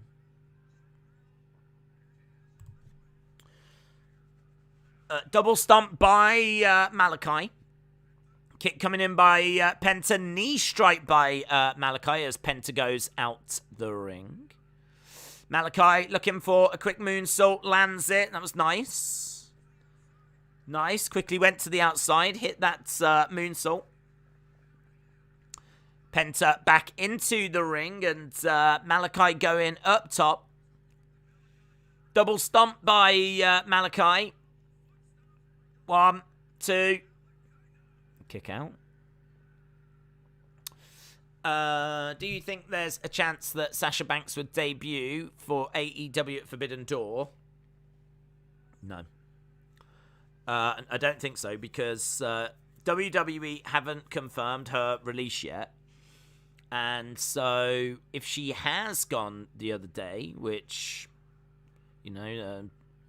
has been reported by Raj and has been, apparently a ton of people backstage believe it to be true as well. A lot of Vote sources are saying that they believe she has gone. Package driver off the top by Penta. Malakai is down. Penta is down. I'm guessing that she would have like a non-compete in place. I would imagine that non-compete would be there. I don't think they would bring her in at Forbidden Door anyway. I think, to be honest, Forbidden Door, they're going to want people talking about what a great show it was, how great New Japan was, how great AEW were. I don't know that they're going to want people talking too much about, like, Sasha Banks. If Sasha Banks was to go to Forbidden Door, she would dominate the conversation. There'd be no talk about how great Forbidden Door was, how great New Japan were, how great AEW were. It would be all Sasha Banks. And I think she would just eclipse the whole thing. I mean, you've got to think, what's this show trying to achieve? It's trying to introduce New Japan to a new audience, and it is doing that. And it's trying to introduce AEW to the New Japan audience. I don't know if it's achieving that. But, and obviously it's, building a relationship. If it works, I'm sure they'll continue to work together if it's mutually beneficial. You drop Sasha Banks in there and she just completely overshadows all of that. So, no, I don't see it happening at all. Malakai has picked up the win. Pac has jumped into the ring. There's Miro. So I believe it's going to be Malakai versus Pac versus Miro versus someone from New Japan, and we don't know who that is. I'm sure it'll be someone good.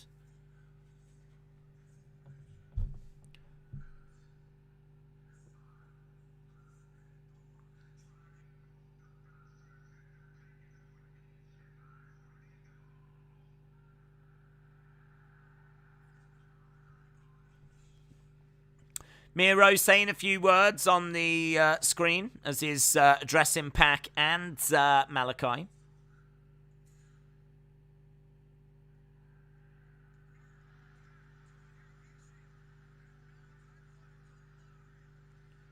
Oh, is it Ishii? Oh, so Ishii has been announced for it.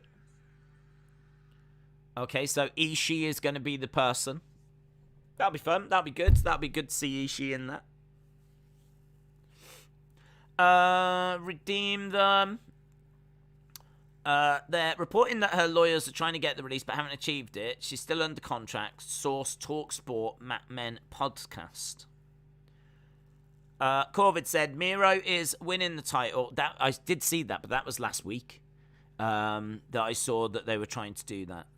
So since then, we've had the WrestleVotes tweet where they were saying that a lot of their sources were under the impression that she has gone. So I don't know where the truth is. It's hard to say, but Raj is as confident as ever that his news is correct, and he reported quite a while ago now that she'd gone. WrestleVotes have backed that up. That stuff with the lawyers I heard end of last week. I would say around about 7 days ago or so. So could be true. Sasha Banks leaves with Naomi, says Amin. Will you do UFC 276 with Money in the Bank on the web channel? Yes. Linda said, I heard Jeff Hardy suspended. Yes, he is.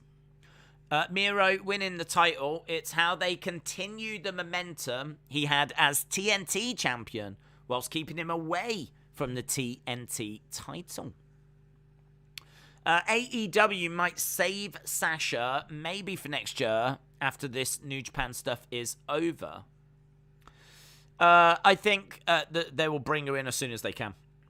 If they can get Sasha, they are bringing her in. Like, if you are Tony Khan and you're looking at your ratings at the moment, which last week was 700-odd thousand, this week 700-odd thousand, normally is about 900-odd thousand, I could see him wanting to move very, very quickly on bringing Sasha in and getting the bump that will come with that. Because, you know, CM Punk, Bryan Danielson, the bump in ratings got them up to, you know, 1 million, just over 1 million. They were there for a while. It has now gone back down. It feels like it needs another injection of something to kind of get it back up there. You can put in your halftime scores, by the way. We are at commercial break, so if you want to put in your halftime scores, put in your halftime scores. We will be going back very, very soon. In fact, we are going back. But still put them in. Put them in as to what you think your halftime scores are, what you think of the show so far. Malakai is underwhelming by his own design. He thinks this is good. I do have an appreciation for the creative filter known as Vince. Problem is, Vince goes too far. See The Fiend. Can you do the retro watch along with a co-host? No, don't think that's a good idea. I think trying to do a watch along with like a co-host has always struck me as being a bit tricky to do. I feel like one person has to kind of sit out whilst the other person does talking, and then you could end up talking over each other, and I don't know. Do you think that would be a better experience? I don't know that it would. Here's Adam Cole.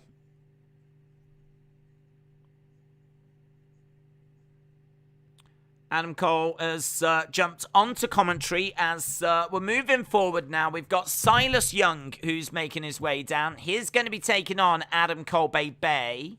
No, Hangman Page. Adam Cole Bay on commentary. Silas Young coming down to the ring. Might know him from Ring of Honor. I don't think we've seen him in AEW before. This will be interesting, says Minty. Could you see Charlotte leaving WWE, but on good terms, as she might think she has done everything she can there? Hard for her to leave on good terms. Just because I think if she leaves, I think WWE are going to be upset. They'll keep throwing money at her, and if she keeps turning them down and ends up going, I think they'd be concerned that she would go to AEW. They absolutely do not want that to happen. So, hard to see her going on good terms. But good terms in the sense of I think they would always welcome her back, yes. She's a star, man. She's over. She's, made for life. I can't see it being a case where she won't be, popping back up in years and years, 20-odd years. She'll be one of them legends that comes back for a Legends night. Like, she'll be a Trish. I can absolutely see that. So, good terms in that regard, yeah, but I think there would be some bad feeling if she was to go. Because I think genuinely there'd be concern that not only are they losing a big star, but that she would go to AEW because Andrade's over there. And, that just ain't going to fly if she does that.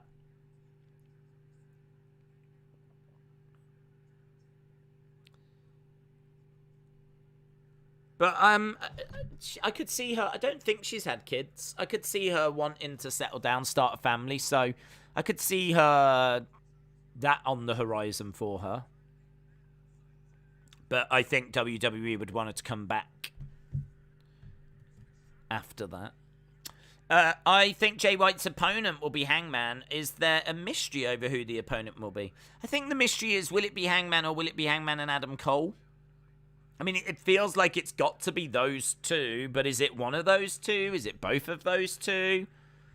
I think that's the only mystery, really. Don't need Becky in AEW, said Everything Network. Linda said they're shaking up the wrestling industry. Charlotte's 37. It's most time to retire, says Junior. Booker T has the worst opinions. The guy is a joke, says Jilly. I don't agree he was body shaming, not intentionally. I think he has that size is better attitude. He genuinely thinks guys should be bigger. It's dumb, but it is his opinion. What's this? Booker T? Has Booker T said some stuff, has he? I mean, look, I've said my piece on that. I can see where they're coming from. I think that if you are in an airport, and they call it the airport test, if you're in an airport and you see someone that's like 6'6", 6'7", 6'8", loads of tattoos, like, and they stand out from everyone else, it's a head turner. And that ability to get someone's attention without doing anything, just walking through an airport, but because of how big you are, the size of you, your look, your appearance, if you've got that ability to turn heads, well, that's already, you're taking that's already massively helpful in the wrestling industry to grab people's attention. Even like holding their attention is something different, and that's a skill. And obviously these people might not have that skill, but to grab people's attention is really, really important. So I do understand that mentality of wanting bigger guys, tattoos, the look. I mean, we say like look is, part of it. How you wrestle is part of it. Your promos is part of it. So the look is really, really important. Obviously, if you're a bigger guy, you're going to have a great look. So I get all of that. But it is stupid to ignore the smaller guys, because we also said, if you look at some of the biggest pay-per-views of all time, they're Floyd Mayweather, who's tiny. They're Conor McGregor, who's tiny. I mean, both of those guys are not big guys. Both of those guys are, I don't know. I mean, like, I don't. If Floyd Mayweather, if you didn't know him, walked in an airport, I don't think you would turn your head. Depends what he was wearing, I suppose. If he's got all his bling on and everything, there's lots of ways you can turn heads. If he's got his entourage and his bling, then, I'm sure you would. But just if he was, like, in normal clothes, walking in an airport, I don't think you'd turn your head. I don't even know if you'd turn your head for Conor. Although both, obviously, are pretty ripped. So, again, it would depend what they were wearing.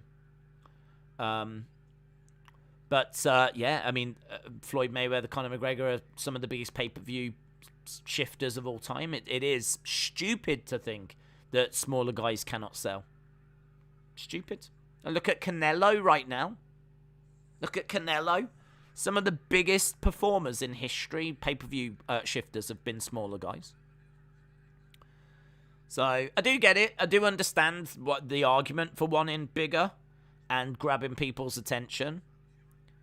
But I think it's ridiculous. This is why I'm a big believer in there being like a heavyweight title belt and then there being like a cruiserweight belt. I don't like the term cruiserweight. I do prefer light heavyweight or middleweight. I prefer cruiserweight. I don't know what that means to people. I don't know if what people get from the cruiserweight tag. I feel like light heavyweight is very self-explanatory. Heavyweight, light heavyweight, heavyweight, middleweight. I feel like they're very self-explanatory. And I think if you had that and you treated that middleweight or light heavyweight belt as being just as important, like it absolutely could main event a night at WrestleMania. It absolutely can main event pay-per-views. The champion is in storylines as big as Roman. And you treat that belt as just as big. Just as big. There, you could have that belt on Rey Mysterio right now. Rey Mysterio could be a light heavyweight champion in WWE. Having matches against the likes of Ricochet, maybe Finn Balor would qualify for that division.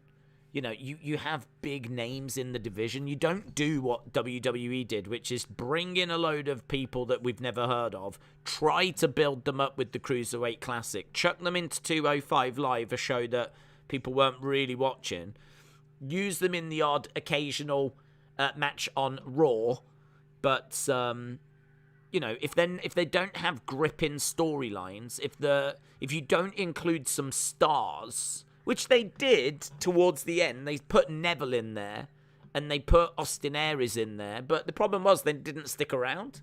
You couldn't build that division because you were losing people all the time.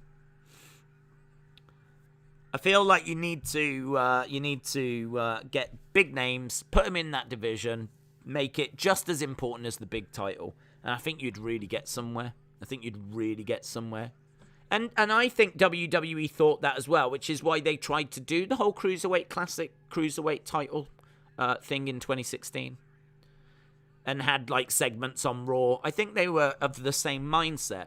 They just botched it. They just didn't do it right. They needed to take some of their existing stars, like Rey, and, not really treat it as something different. It needed to just be a part of Raw. You didn't need, I don't know if you remember, but they were wrapping purple tape over the ropes, and they were trying to present the ring a little different for the cruiserweight stuff. They were trying to make it different to Raw. It was during Raw, but they tried to make the ring look a little different color, purple and orange. Didn't need to do any of that. Just needed to be part of the show. Don't need different colored ropes and all this kind of nonsense. It was a bit gimmicky. Didn't need it. Just needed a strong, vibrant division that had some really great stories going. And some star power rather than just a load of unknowns.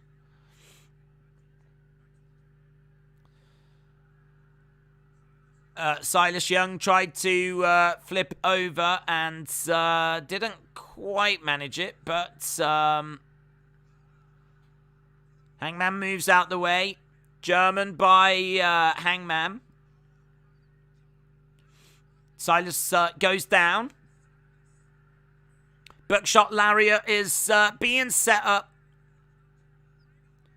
Hangman goes over the top, hits the Buckshot Lariat. Silas Young goes down, 2, 3, and Hangman wins. Hangman gets the victory. Here's Adam Cole, baby. Let's see where this goes now. Who's ready for story time? Here's New Japan.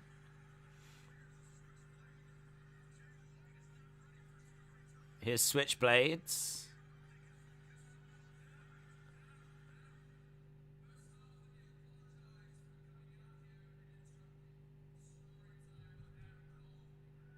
Let me apologize for coming out and interrupting story time with Adam Cole.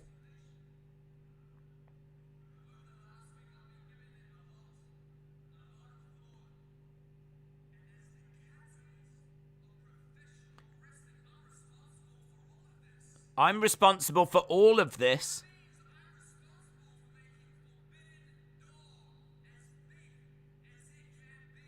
I'm responsible for making Forbidden Door as big as it can be.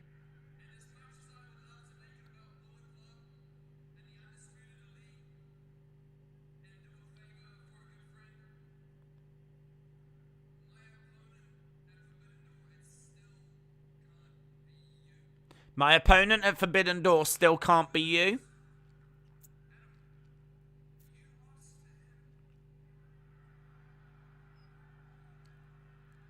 You lost to him, Adam. Twice. You lost to Hangman twice.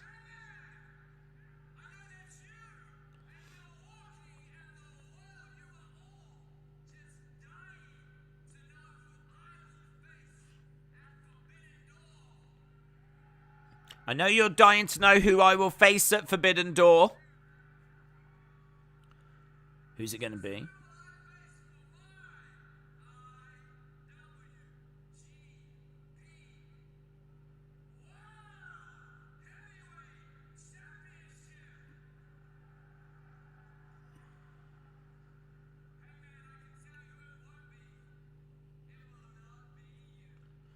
It won't be you. Switchblade says it won't be you to Hangman.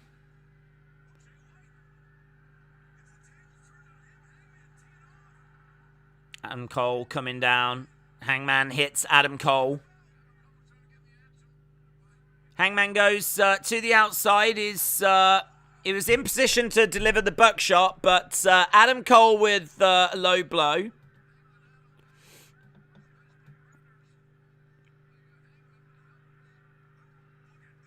Adam Cole's gone over and he's grabbed the IWGP World Heavyweight Championship. Looks like he wants to nail Switchblade with it.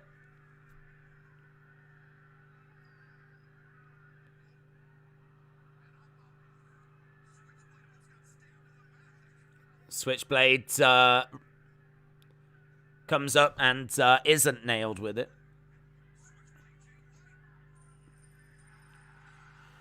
He picks up Hangman. Hangman collapses down.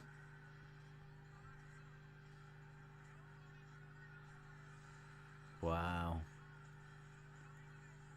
Wow. That's pretty cool. That's pretty cool. I don't think I would have done it that way.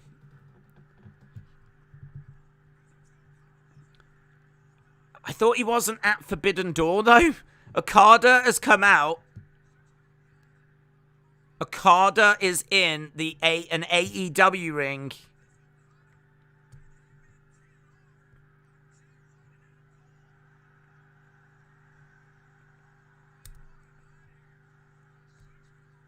I wouldn't have done it that way. I wouldn't have done it that way. Hey, there's plenty that goes on that I wouldn't have done in AEW and WWE. I just feel like Okada's just massive. If you're finally going to bring him into an AEW ring, I feel like it needs to be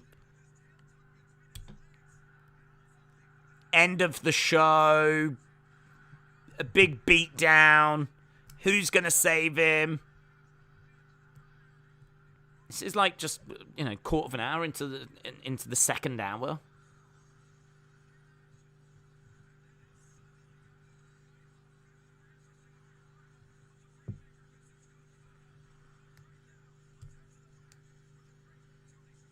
I'm confused I'm just left confused. Like, does that mean that he is at Forbidden Door? Or is that just like a nice little moment? Like, I don't know what to take away from that.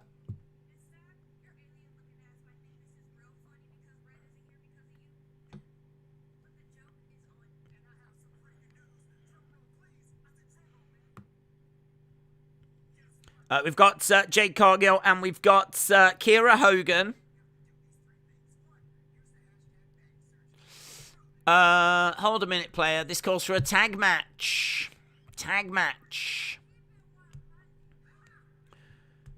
Switchblade and Adam Cole taking on Okada. And I mean, I'm still operating under the impression Okada's not going to be there.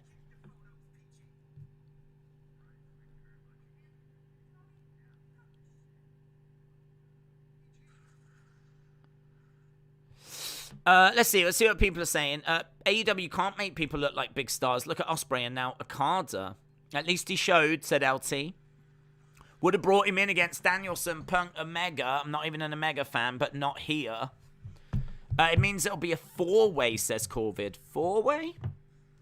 Another not well-promoted star treated like another guy. AEW is making me pull my hair. I'm shocked Toni didn't break there. The build for Forbidden Door is so rushed. Would have brought him in against Danielson, Punk. Halftime scores. We did do them. My heart dropped when I heard the coin drop, says Minty. To be honest, I couldn't hear the sound, but I could see the reaction, and so you knew like someone big was coming out. And then when it cuts to him, it's like, wow, just didn't expect it. Didn't expect to see him. I mean, it is fantastic to see him, but yeah, don't know. Put in your thoughts. What do you think? Erase Mindset, it was really cool to see him. Why bring him on TV if he won't be there? Well, I mean, if you can get Okada and give the AEW fans that moment where he's in the ring, I mean, would you turn that down?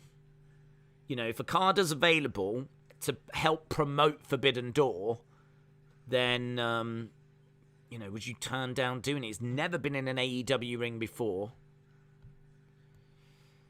The Okada reveal was wasted on this crowd. 4-way match. They're trying to fit as many top talent on the card as they can. It does make sense. Lance said, my thoughts was, who the hell was that? There will be people that don't know who Okada is. Having to build for both Forbidden Door and Blood and Guts in a short time is messing it up, says Anna. I think it's great. They could have made it better, but I am glad he's here, says Almighty Nick. Jilly said AEW can't make people big stars as opposed to WWE. They can't make stars. And that's the problem. Look at the hoops they got to jump through to get an opponent for Roman. Paul said, I got my AEW tickets from my hometown. Paul, shout out to you, dude. Brent said it's going to be a tag match. They'll leave the strap on White. If it's a fatal 4-way, then Okada goes over. John says 10 out of 10 after the Rainmaker. Derek says, who do you want as Danielson's replacement? We know he's going to be very technical. I want Claudio. Yeah, I'd like it to be Claudio, Cesaro. I'd like it to go that way.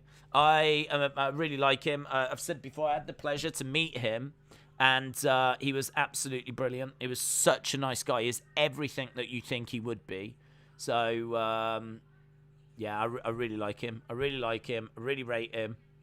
I've got a fly, which is annoying. I really like him, really rate him. I'd love to see him land on his feet.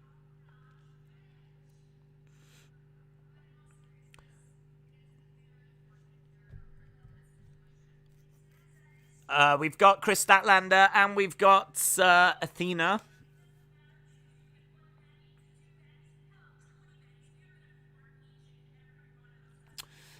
People moaning that Okada's not at Forbidden Door. Okada showed up and they still moan. It's nothing new, says Luke.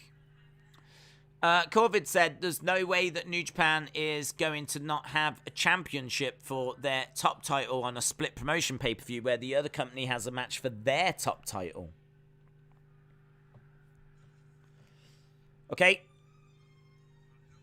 Marina Shafir is coming out next. Marina Shafir against Toni Storm.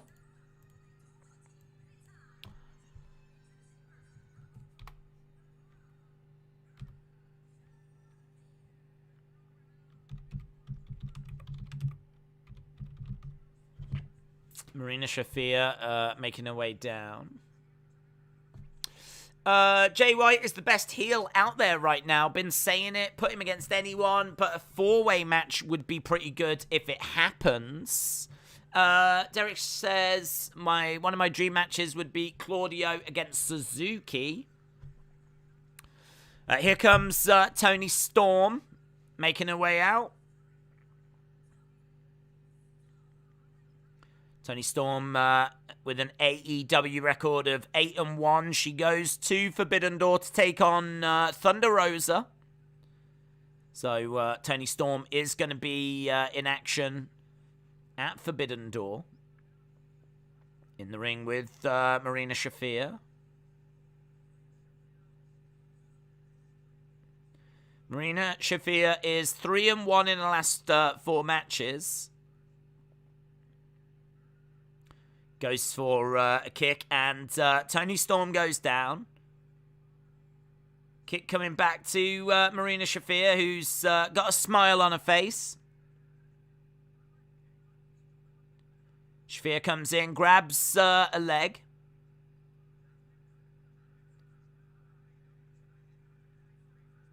Roll over. Nice reversal there by Marina Shafir. Trying to get a hold of the arm, but nicely defended by Toni Storm. Toni Storm has been able to get over to the ropes. Marina Shafir was looking for that arm bar. Back up on her feet. Standing over Toni Storm. Toni Storm sucks. It would be freaking sick if it was Cesaro, says Lance. They need to change her music, like the theme of Succession, says Ron. Shafir loses to Cargill, then follows the loss to Cargill with a chance at the AEW Women's title. She's working on the ankle at the moment. Anna said, unpopular opinion. Here we go, I'm interested, here we go. I don't see what the fuss is with Toni Storm. I don't rate her wrestling. She is wild and rushes a lot of the transitions that makes her opponent misstep a lot. Interesting. I like how you started that with unpopular opinion. I don't actually know how unpopular that would be. I don't know that Tony's won over the masses yet. I don't think she's really been on a big enough stage to win over the masses. She wasn't on like the WWE roster all that long. You haven't seen loads of her in AEW, so your unpopular opinion might be... You might be alright with that one. Shafir jumping out the ring, grabbing Toni Storm. Chucking her into the ring. Corvid said, if not Cesaro, it would be Gresham. They are the only 2 technical wrestlers that Danielson would say that he respects enough to take his place, but he's got no history with Gresham. Referee counting away. Ledge Killer says, come on, Toni Storm. Lance said Toni Storm is mid-tier. John said Shafir is awesome. Love violins. Love the violins. Headlock at the moment. Crowd not really feeling this one, to be honest. Crowd's a little bit quiet. WWE Hall of Famer gets his own day in Nashville, says Brendan. David, shout out to you, my friend. Hope you are well. I've seen many sources saying that Tony Khan wants Forbidden Door to be a yearly thing.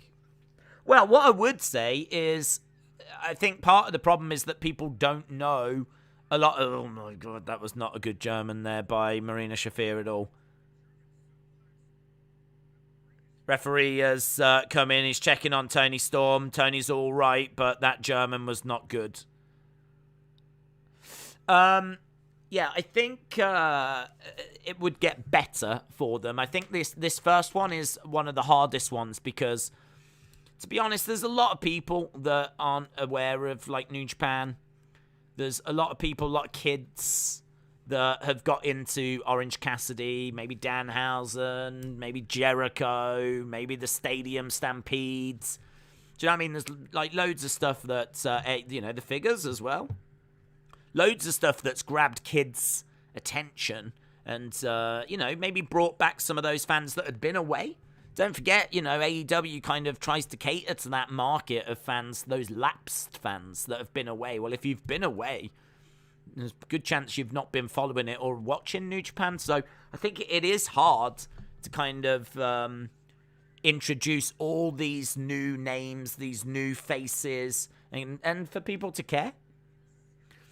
But that, you would think, would get easier over time. Do you know what I mean? People will know Jay White next year. They'll know Osprey next year. They'll know Okada. You can do, arguably, some of the matches people, dreamt of seeing this time around that have not been possible.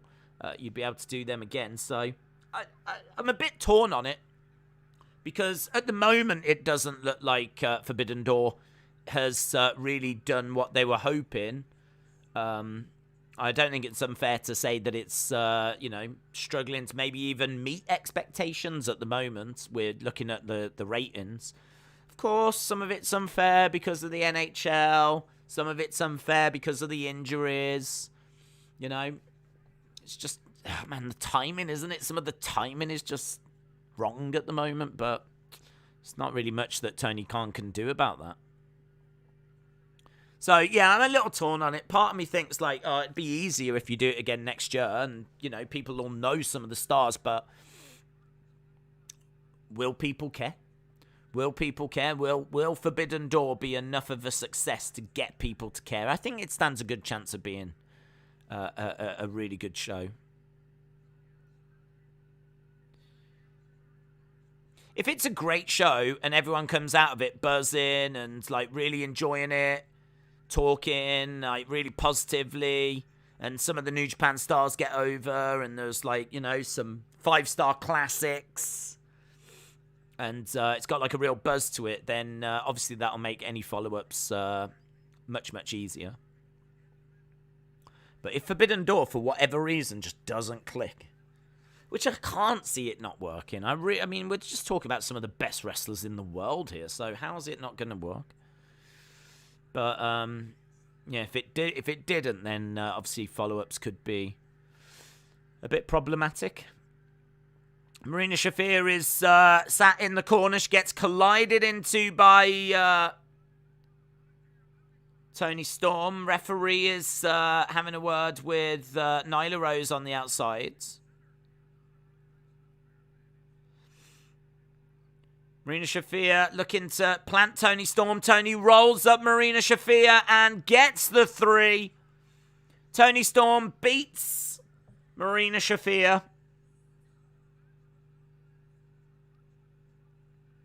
Nyla Rose comes in and wallops Toni Storm from behind. I like snug wrestling, but I think the strong style push lately is hurting a lot of fellas, says Brent. Jilly said, when it comes to the pay-per-views, AEW does well. It's not like the TV ratings. People will spend $50 or less for the pay-per-views. Who came down? Thunder Rosa came down. Thunder Rosa came down. Back elbow by Thunder Rosa. Toni Storm grabs the belt.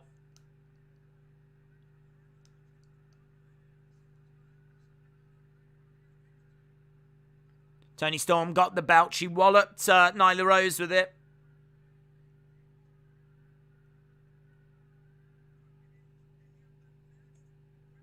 She hands it back to Thunder Rosa.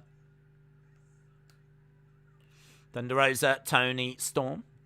What match do you think will be the standout match? It's hard to say without knowing the full card. I mean, there was talk before that there could be 4 matches that get added. So, it's hard to say. I mean, my gut feeling is, for me personally, it'd be a singles match that would grab my attention more than anything else. Right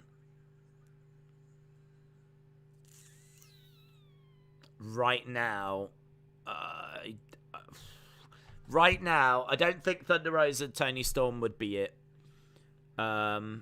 Jericho, Suzuki, Sammy Guevara against Kingston, Wheeler Yuta. I feel like that'll be fine, but I don't think it'll steal the show. I do think FTR against Jeff Cobb, Great O'Khan, Roppongi Vice could be incredible.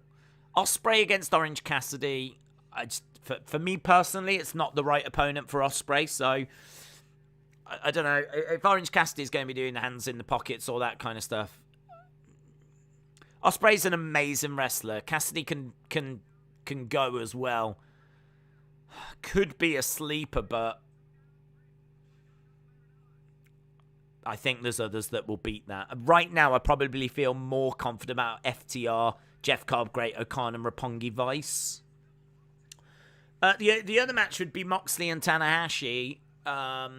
Seen it before, know what to expect from that. I feel like that could be in the conversation, but I also feel like that could be beaten. So we need to see the full card at the moment, but right now, if I was to put some money on it, I'd go FTR versus Jeff Cobb, Great O'Khan, and Roppongi Vice. I would prefer that to just be a normal tag match, to be honest, rather than 3 teams. Because some of these, might just get in each other's way a little bit. But equally, any match that's got FTR in at the moment it's got to be in the running, hasn't it?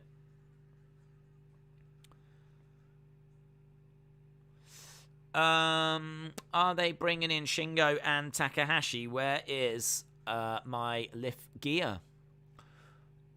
I don't know where Takahashi is.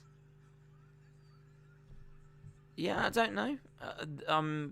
Nothing's been teased for Takahashi. We've just got some information for Rampage. Cash is going to be in action.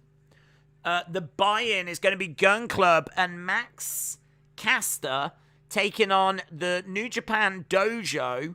So it's going to be Young Boys. We've got JY. Oh, it is going to be... Oh, my God. This is so fast. I think it is a Fatal 4-Way. So, Fatal 4-Way, by the looks of it. So, that means that Okada is going to be on that card. So fast. It's too fast. I don't know why... I don't know how they don't learn. I don't know how they don't learn that this is too fast. It doesn't need to be this speed. Slow it down.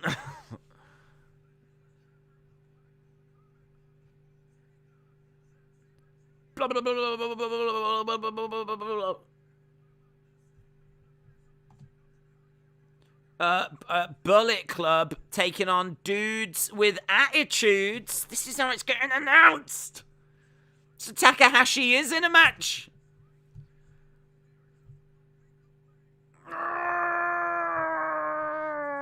That's how you're building it.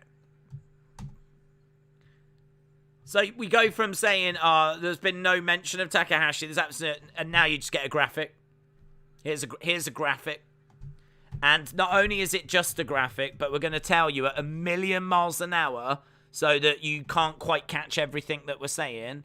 And you can't quite take it all in. And now I need to look at Twitter to see what has been reported. Honestly, the build for this is atrocious. It's doing my head. It's actually annoying me. Let's go AEW.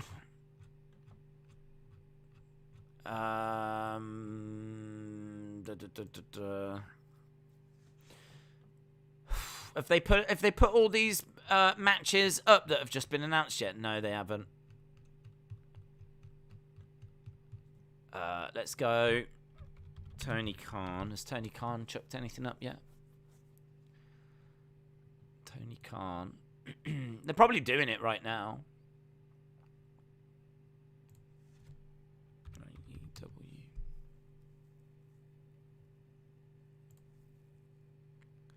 Okay, I'll keep an eye on that. And I'd love to tell you what the matches are. I genuinely couldn't relay to you the information of what they were telling us and keep an eye on all the other matches that were like firing through.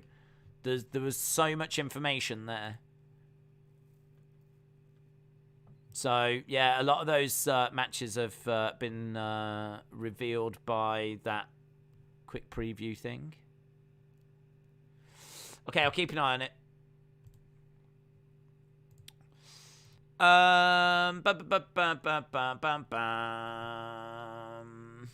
Eric said, New Japan Super 7 figures poignant now for pick feds.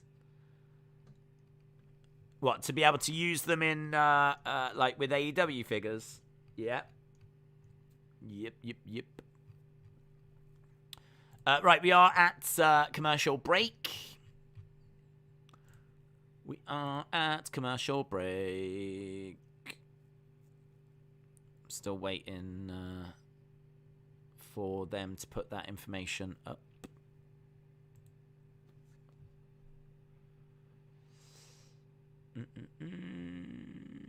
Don't even think they've put it up yet, actually. I mean, we've seen Jericho coming out.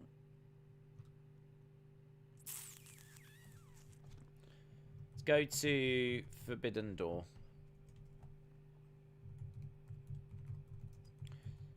Adding Bullet Club, I think, is a really good thing to do. We said beforehand that that was something that would look great on a poster. Forbidden Door, AEW.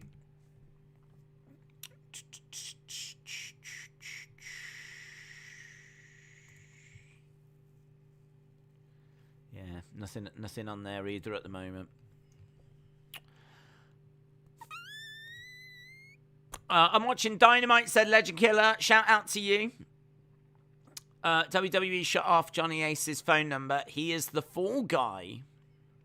Eric said, have you got a YouTube anniversary coming up? Ever do an Ask Me Anything show? I feel like I do an Ask Me Anything show all the time.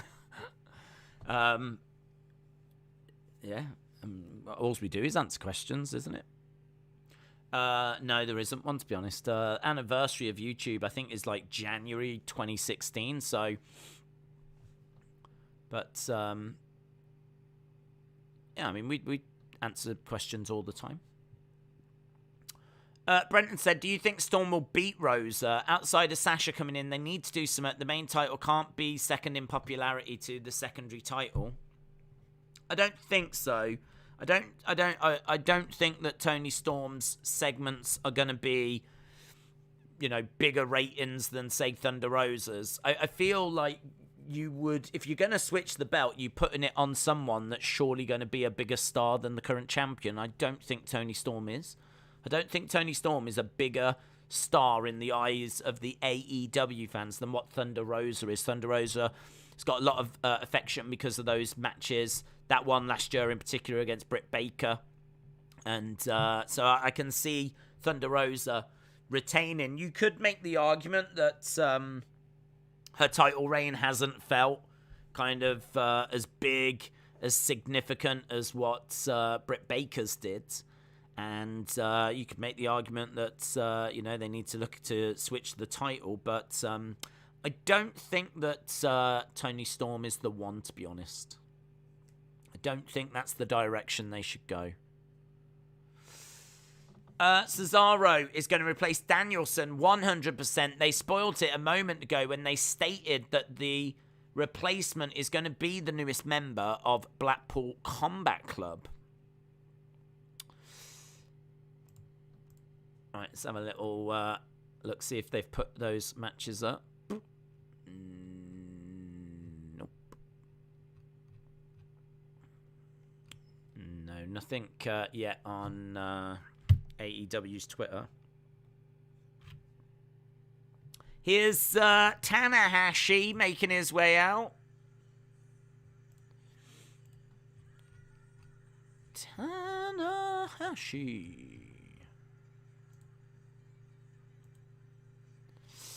Right, Tanahashi is making his way down to the ring. So we got Lance Archer in the ring. We got Jericho in the ring. Go Ace. Here's Moxley. Moxley making his way down. This is going to be our main event of the evening.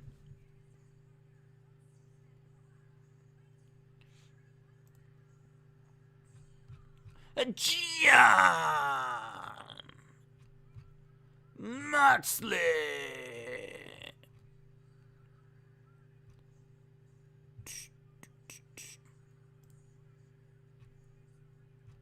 Okay, so Moxley making his way down through the crowds.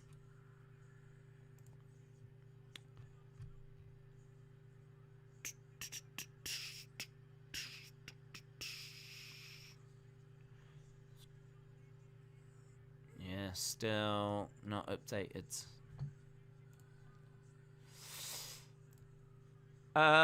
Trios, Jericho, Suzuki versus Guevara versus Kingston, Wheeler, Umino. Yeah, it is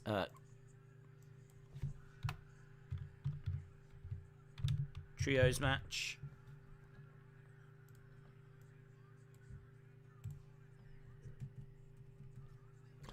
The world was robbed of Bret Hart against Tanahashi.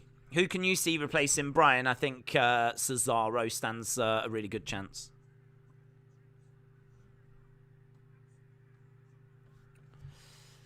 Get well soon, Hacksaw Jim Duggan. Absolutely. Right, everyone's come down to the ring. We got 16 minutes left to go. Chucked into the railing, and someone just took a little tumble in the crowd. Look at the ring gear of Tanahashi. Look how great that ring gear looks. So detailed.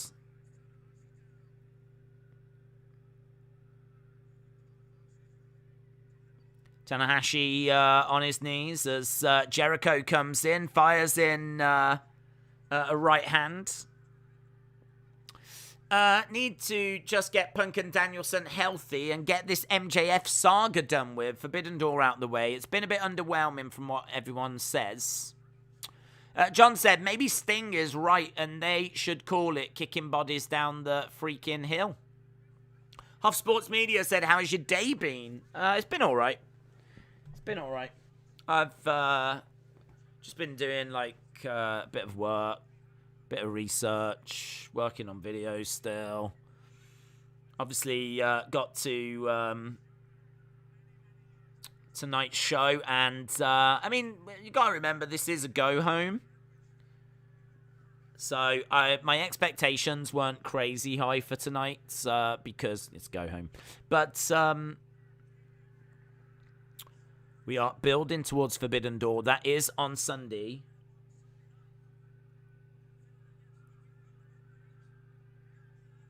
Blood and Guts coming up next week as well. So definitely got things to look forward to.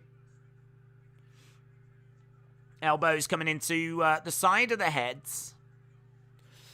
John Moxley, Tanahashi, four-way. White, Page, Okada, Ishii, blah, blah, blah.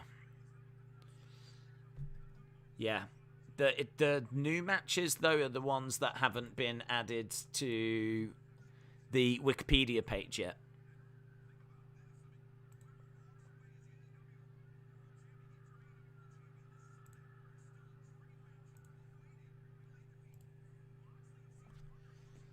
Okay, so we got Moxley outside the ring with Jericho. Archer will be out of AEW for a bit. He is going to be in this year's G1, says David. This is a trios match. 3-on-3. Yeah, 6-man. They call 6-man matches trios matches. Grisham could be Danielson's technical wrestler, says Bonkers. Everyone can agree that Sting should be a playable character in the Malta versus fighting game, says Junior. James said that Gresham is out injured at the moment, which is interesting. Derek said maybe when Daniel comes back, he'll be a heel and beat CM Punk. Alex said, was MJF on tonight? No. Picture in picture is what we're going to now. Picture in picture. Picture in picture.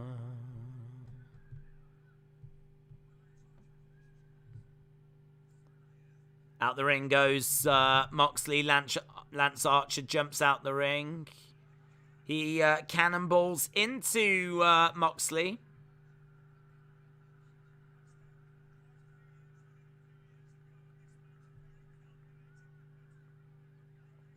Moxley down on the outside, gets thrown into the ring. Lance Archer tags in Jericho. Tanahashi on the outside of the ring, waiting to be tagged in.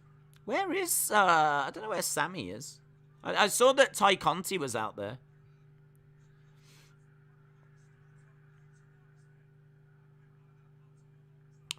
I'm looking forward to UFC. Should be good.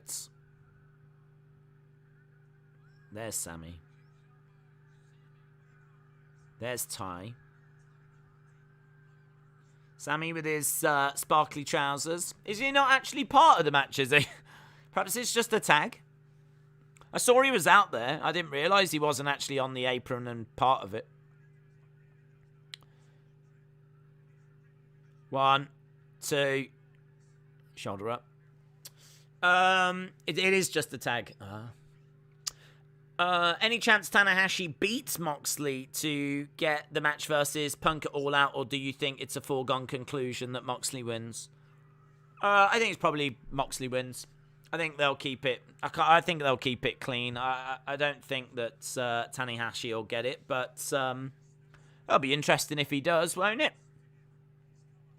Vape Ross Vape said, so many legends, the competition should be crazy. Aubrey coming over, having a word with Moxley. Daniel said it's just 2-on-2, it's not trios. David said Jake Roberts is having bladder surgery. Strike coming in by Moxley. Knee strike coming in by Lance. Face first into the corner goes Moxley. In comes Jericho. We are into the final 10 minutes of the show. Kicks by Lance Archer. What's up with the MJF stuff? I know he cut the promo, but where is it going from there? Well, I just don't think they had any plans to use him at Forbidden Door. And I think, he's probably just due a bit of time off. Is kind of how I've read the situation. So, now that the build and the program with Wardlow is done, I think he has just taken some time away. So, once we get past Forbidden Door, I think there's a good chance that we'll get back to the MJF story. Who knows? He might interfere during Forbidden Door.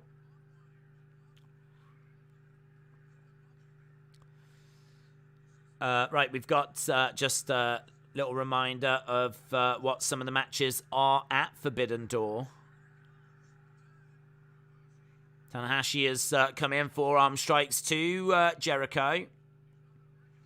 Tanahashi going against the ropes. Tanahashi with a back elbow. Crossbody by Tanahashi. Zack Sabre Jr. taking on question mark, question mark, question mark. Bullet Club versus Dudes with Attitudes. Jay White versus Hangman Page versus Adam Cole versus Okada. So Okada is going to be at Forbidden Door. That is definitely a big boost. It would have been really interesting to know, like, well, I mean, it would have confused things as well, but who was Jay White going to face? He was about to announce who he was going to face. Because he got into the ring and he said, I'm not going to face you, Hangman, it's not you. And he was about to reveal who it was going to be, and then, of course, he got attacked. I will forever wonder who he was going to say. Perhaps he was going to say no one, I'm having the night off. Moxley comes in. Either way, I can't imagine that his plan was to face Okada, Adam Cole, and Hangman Page. Definitely puts the champ at a disadvantage here.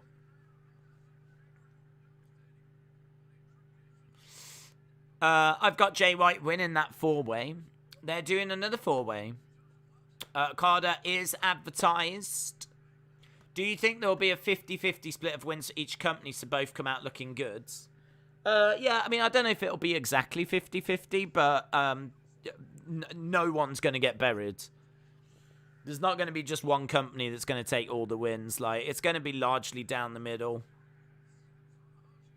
But can't guarantee it'll be exactly 50-50.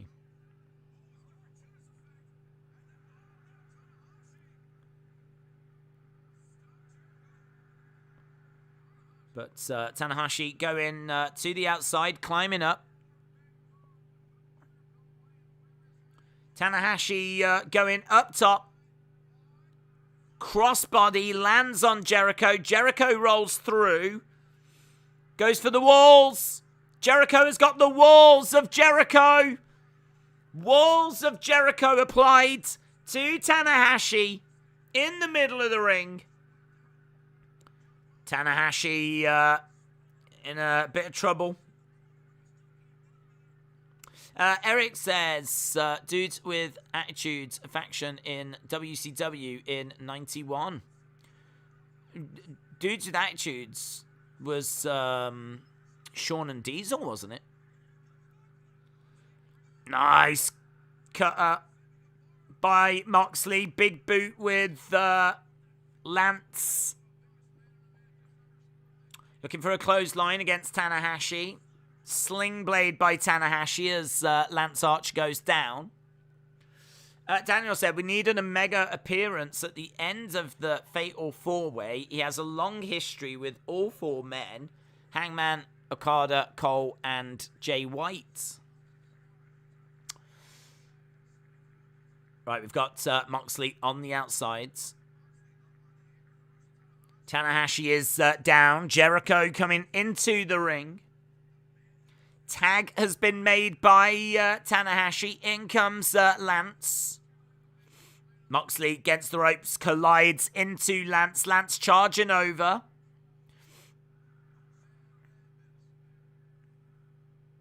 Round the houses, Moxley is up in the air. Lance back down on his feet, kick to the midsection. Tag. In comes Tanahashi.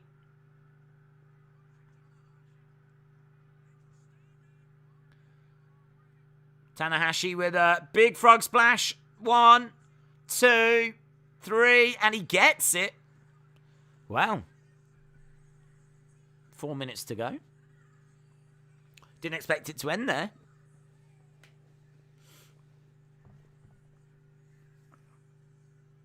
But there we go. Tanahashi Gets the pin. Have we got... Is someone going to come out or something? Jon Moxley is taking on Tanahashi at Forbidden Door.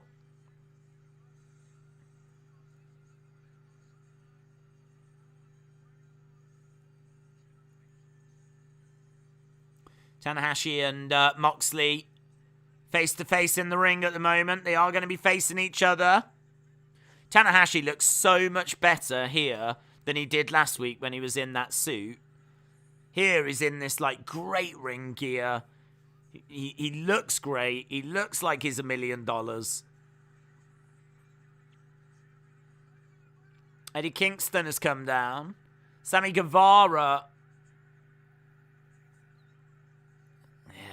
They've still got to build blood and guts, haven't they? Wheeler Yuta has come down. So, Jericho, Suzuki, Sammy Guevara, Eddie Kingston, Wheeler Yuta, Umino. Kingston hurling that chair at Sammy Guevara. There's Suzuki.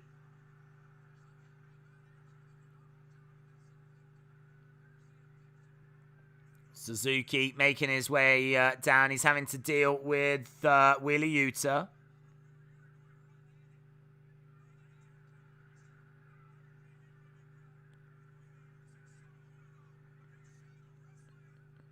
Umino has come out as well, so we've got a big brawl on the outside.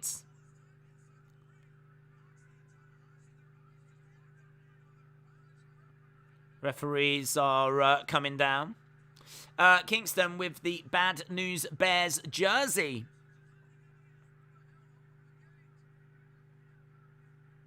Why do these shots look so rubbish?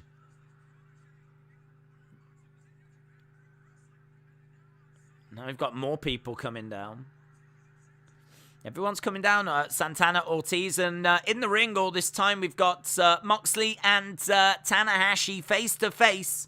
We've got the Jericho Appreciation Society on the outside.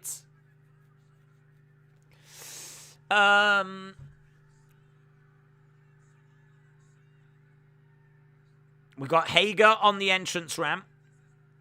He's got Umino.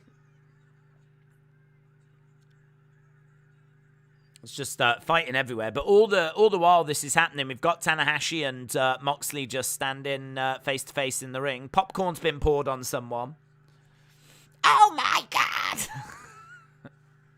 EC dub, EC dub.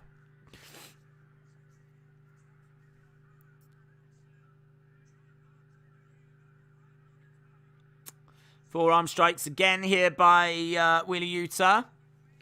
Eric said, I've seen better shots at a dive bar.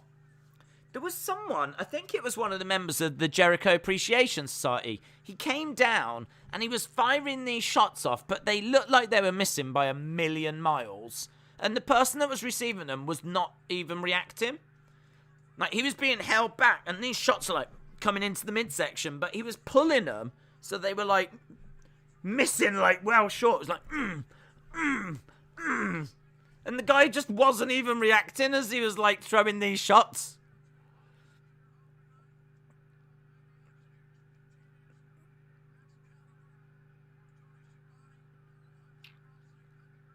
These, I mean, like, Moxley and Tanahashi are just staring all throughout that, all throughout that in the ring. Well, there we go. She is in, like, the main event. Starts with Danielson coming out and cutting quite an interesting promo. But none of the matches really felt to me like they were of the usual standards. I don't know why. I mean, last week we got Dax against Osprey, which was fantastic. I mean, for me personally, there was nothing that got anywhere close to that level from a match point of view. And then, like, you know, there was just irritations all throughout for me with, you know, those matches being announced in that way and Okada being brought into AEW that way. And, you know, it's also, we're talking about one of the biggest wrestling stars in the world. We're talking about one of the best wrestlers in the world. And he just comes down like halfway in the show and gets added to the match, and we find out from a graphic, and there was no announcements beforehand. It's mental. That's crazy to me. It's crazy.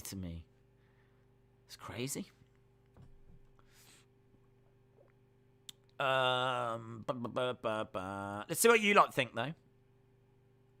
Let's see what you lot think. 7.5 for the Tanahashi win, says Heather. The entire point of the pay-per-view is AEW against New Japan. So they all fought each other to end the show. It's not rocket science. It's not difficult to comprehend, says Corvid. Good stuff. Can't wait to see Cesaro in Blackpool Combat Club. It's the perfect pick. It was an okay show, says Shakeem. Always Big O says 8. Larry says 7.5. Steve says 6. Brenton said, hope the Blackpool Combat Club has run its course. Split the team up. Make Regal the commissioner. Yeah. I don't mind Blackpool Combat Club. I don't feel like they've achieved everything they can achieve. But I really don't mind William Regal being the commissioner. I don't mind that at all. Jim said, what would it take for you to watch NXT again? More time, maybe. I don't know. To be honest, I mean, like, the reason why I cut it was so that I had more time to do other things, and I promise you, I am doing other things for the channel. There's graphics that have been made. There's stuff that I've had to make for the Money in the Bank watch along, which you'll see during that stream. So there's just things that take up my time, which will become evident in the future.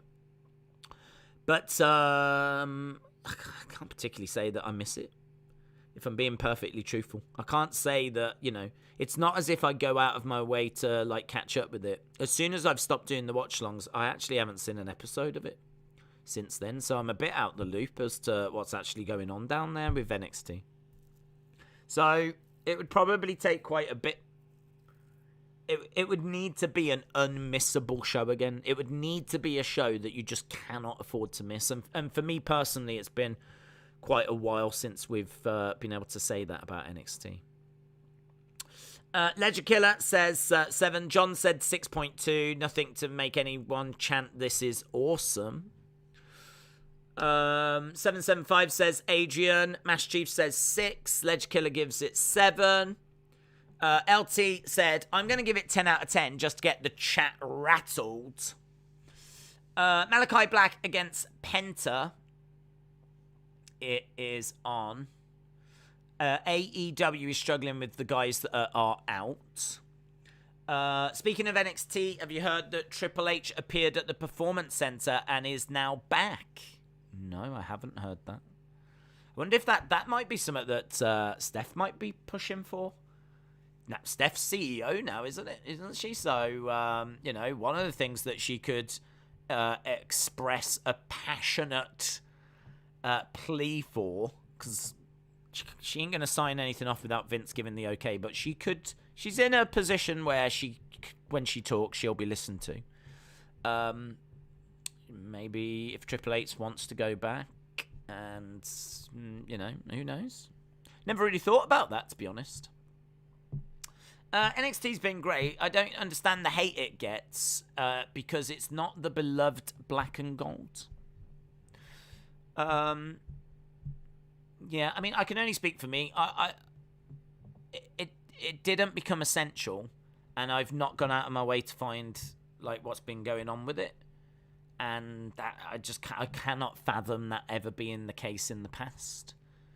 I feel like when 2.0 came along and you got that new influx of talent, there was things that were just going on that just kind of turned me off of it, really. And not to the point where I would stop doing it if I didn't have to, but just to the point where I got other things that I can be doing. So it just got to that point. There's time that I needed to find, and that was the stream that got sacrificed. So, Yeah, it's hard to say what would need to happen in order to like bring me back, but I think it would need to get back to. I don't really care about it being black and gold. I'm all right with it being 2.0. I'm not bothered, but I just think it would need to be better than what I was seeing in the past. I'm surprised Naito's not on the cards. He looked like the kind of guy that doesn't work the States, though, to be fair. NXT is great. AEW is rubbish. I think AEW is rubbish could be a new song, says Alex. Big Time Baxter said, is it me or does AEW go on autopilot similar to WWE when it goes up against Monday Night Football? Adrian said, to be honest, I've not liked NXT since it was black and gold. Huff said, the only thing I like about NXT 2.0 is Carmelo Hayes, Waller, Breaker, Toxic Attraction, Lions, and that's about it. And I like Eichner's new gimmick. Kyle says 8.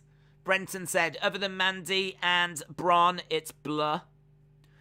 John said, AEW should do a special episode of Rampage where the whole thing is 2-hour battle royal with the women in one and the guys in another. James said, AEW is not rubbish either. Gavin said, do you prefer AEW or WWE? Well, I mean, I just like good wrestling, which is why I watch both. But I've said before, I'm very honest, if someone was to put a gun to my head and said, you have to choose, or you could only watch one going forward, I would watch WWE. I mean, a large part of that is going to be because I grew up with it. And I've got that kind of nostalgia and, you know, the Warrior and Bruno and British Bulldog and Cena and the Attitude Era and Ruthless. Like, that whole history means a lot. So, you know, AEW has only got 3 years of a history. So, you know, it's having to kind of catch up, isn't it? It's having to create its history as we speak. But, I mean, look, AEW does some good stuff, but it does some bad stuff as well. WWE does some good stuff, and it does some bad stuff as well. But the big difference between them is that one has been around since the early 60s, and one has been around since, 2019? So, that's, to me, like, the big thing that separates them. Big Time Baxter said, what do you think the situation with the tag titles will be? Will they be retired? We heard there'd be a tournament, and there hasn't been. I don't know if they'll be retired, but I mean, look, we know what the situation was, and it's WWE told the truth. I mean, they turned around to Sasha and Naomi and said, we've got no plans for the women's tag titles, but we do want to use you. We've got plans for you. Sasha, we want you to work with Ronda. Naomi, we want you to work with Bianca. And we're going to put you in, like, big title matches. But right now, we have no plans for the women's tag titles. That is seemingly what upset Naomi and Sasha. They ended up walking out. And surprise, surprise, WWE have got no plans for the women's tag titles. I mean, they literally told them that, allegedly, apparently. They did announce that they would do a tournament because, obviously, they stripped them of the titles, and they announced that. And so, understandably so, people would ask the question, well, what's happening with the belts? And I think in order to kind of settle that down, they announced that they were going to do a tournament. And I think they probably had intentions of doing it. But the truth is, they ain't bothered about them. And there's not a focus on them. And with Money in the Bank coming up, I think the focus has been on that instead. They don't want to use TV time to kind of really, like, you know, mess around with this women's tag tournament, which they didn't have plans to do anyway. And so they've apparently put it on the back burner. So I think we need to get Money in the Bank out the way. Once Money in the Bank's out the way, then we start building towards SummerSlam. I don't know if they're going to quickly fit something in, because it doesn't need to be a big tournament. In all fairness, you only need to do, 3 matches? 2 semi-finals and a final. Lovely. Done. Thanks for coming. And I don't know when they'll get back around to, like, doing something with it, but those tag belts don't mean a great deal. they're sort of like the mid-card belts. Do you know what I mean? They're just sort of like... They're sort of like the mid-card men's belts before Theory and Gunther had them. Do you remember when Shinsuke had the Intercontinental and just didn't defend it for I don't know how long? Like, WWE's focus is on the big women's world belts, the Universal belts.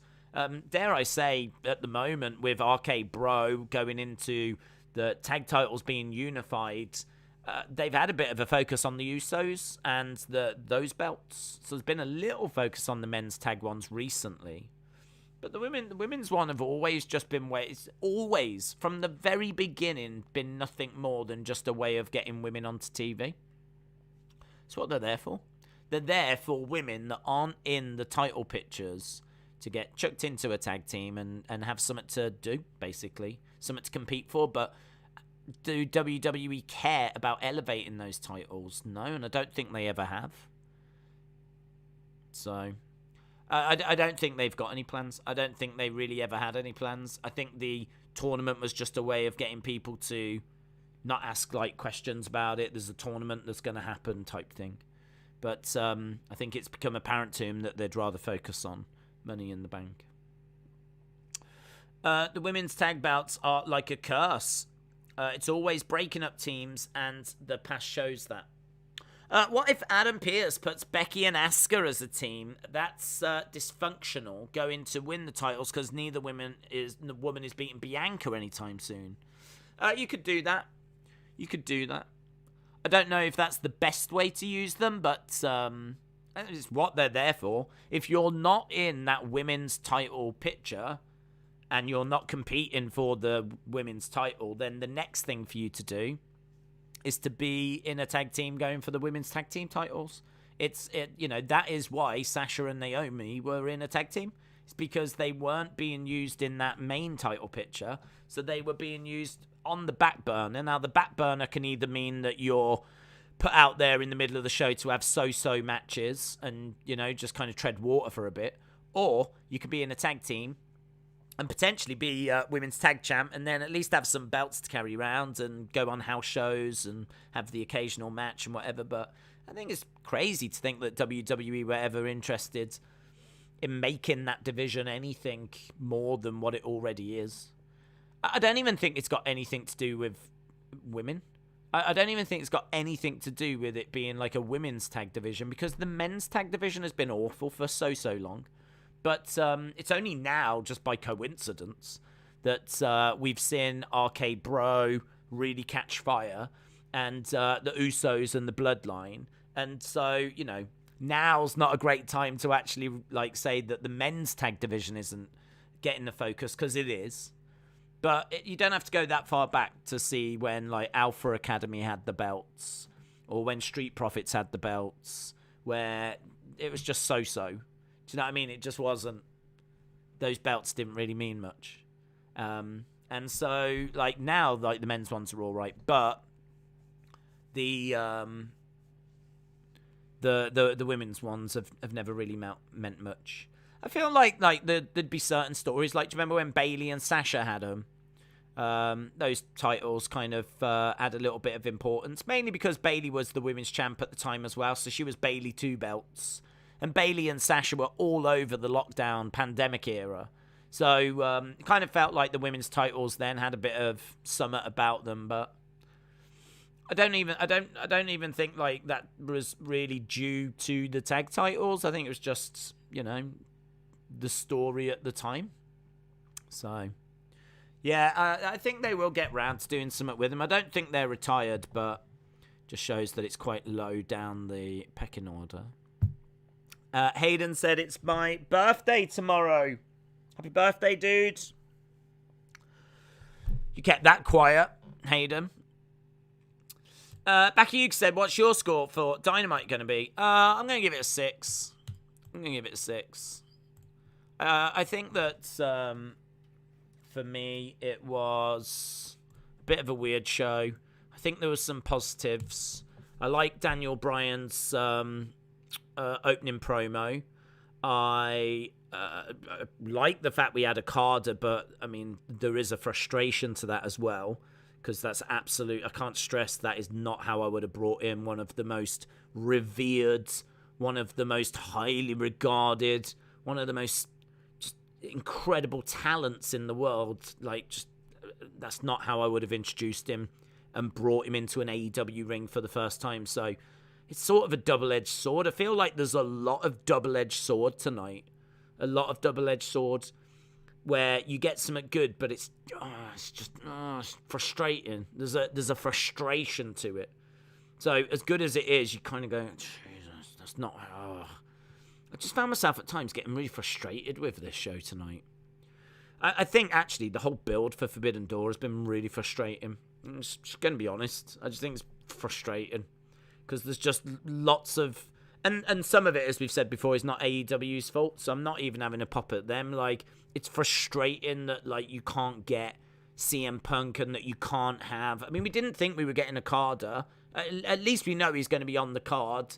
You know, that's going to be great. But, I mean, Okada has come down and had, like, next to no time as he's made his way down to the ring. Like, you know, he's come down, he's not spoke, he's jumped into the ring, and I feel like AEW might be under the impression that everyone knows who he is, and I just don't think everyone does. I feel like Okada might be a name that people have heard of, and there could be some extra intrigue there. And I think to the hardcores, it plays very well. But got to think about them kids, man. You've got to think about those people that have got into AEW since AEW began 3 years ago. Or those lapsed fans that have just come back to wrestling because of the hype around AEW that won't know who Okada is. And the way that they brought him in made it feel like he wasn't much of a big deal, to be honest. The way that they brought him in, he comes down halfway in the show, he just runs down to the ring, chases off a few people. Commentary put him over, but we very quickly move on to the next segment. It's not like, do you know what I mean? This has not had any time to breathe. And do you know what? It feels really lastsecond.com, and it could be. It could be. I mean, we heard just the other week that Okada will not be on the show. So, was that the truth? And then what has happened since is that actually Okada has become available. And so we've had to quickly change direction. And now he's on the card, so let's put him out there. And it's all really, like, it feels so rushed. So, like, you know, it is frustrating. It's really frustrating. Because you can see how amazing that some of this could be. Yeah. So, I feel like they giveth with one hand and take away with another. And then, like, as I said, you know, some of the matches were all right. There were some all right moments tonight. But none of those matches reached, like, Dax last week or came even anywhere close to that. And a few, like, little botches and stuff. It had a bit of a go-home element to the show to me. But it's a go-home for Forbidden Door and Blood and Guts. I mean, as was pointed out earlier in the chat, like, trying to, like, build both shows, like next week's Blood and Guts, which is a big for Dynamite, because surely by next week they're not going up against NHL. So next week should be the big, we're back, Blood and Guts. Join us, watch, tune in, please. So it should be a massive show next week. Should be that they're looking to break 1 million. Certainly get back to the 900,000. So, like, next week's super important, but Forbidden Door is super important as well. So they've got to try and juggle both of them, and I think that has kind of got in the way a little bit, because it means that, like, take the Moxley promo at the start of tonight. He spends X amount talking about Forbidden Door, and then he has to spend X amount talking about Blood and Guts, instead of spending the whole time talking about just Forbidden Door. Like, they're having to, like, split their, you know, kind of focus. I also, if I'm being honest, thought the Luchasaurus bit was stupid, where Christian was in the ring, and, you know, he says that really powerful line about you've got a dad and he's dead, which, you know, was, you know, quite a... I don't know what you could say, really, much worse to Jungle Boy. And that just makes Luchasaurus see red, come storming down, ready to rip Christian's head off, grabs him right around the throat. Christian's backed into the corner and then, just says a few things and the two walk off together. I look at that and I'm just like, it's just what? Just how did he go from wanting to rip his head off after such a dark kind of thing to say? Like, a really didn't expect him to kind of go to that far. Quite a shocking thing that he's come out with, which I'm sure was checked with Jungle Boy first, though I don't necessarily have a problem with that. But Luchasaurus comes storming down and he sees red, grabs Christian. And then, I see you like a son, I think is what he said. He whispers something, which I don't know what it is. And then they just seemingly, walk off together. I looked at that and I was like, I don't understand. So, that. And I thought the way that Christian kind of dealt with that as well was, I don't know. It just didn't look right. It didn't feel right. I wasn't watching it thinking, this is logical, this is the way this would go. I was kind of looking at it thinking, this feels a bit phony, it feels a bit fake. It feels like we're just putting a bit of a wrinkle in this story for the sake of doing it. So that wasn't grabbing me. It's not the way that I would have gone with that story either, personally. It's all right going down roads that you wouldn't go down, as long as it looks good and it's logical and you believe it. And I think that's my biggest criticism, is that I wouldn't go down that road that they're going down with Christian and Luchasaurus. But as long as it looked good and I believed it and it felt logical and it felt right and it was being performed well, then I can vibe with it. But it didn't tick those boxes for me. So, even that segment, kind of left me feeling a bit flat. So, I don't know. It's really difficult because I do really want to like the show. I go into it wanting to enjoy it. And there are definitely things on the show that I do enjoy. But they do just keep doing stuff that frustrates me. And I'm sorry, but the brawl at the end just looks stupid. And as I said, when you're watching someone I don't know who that person was that threw those shots, but they should not be on TV.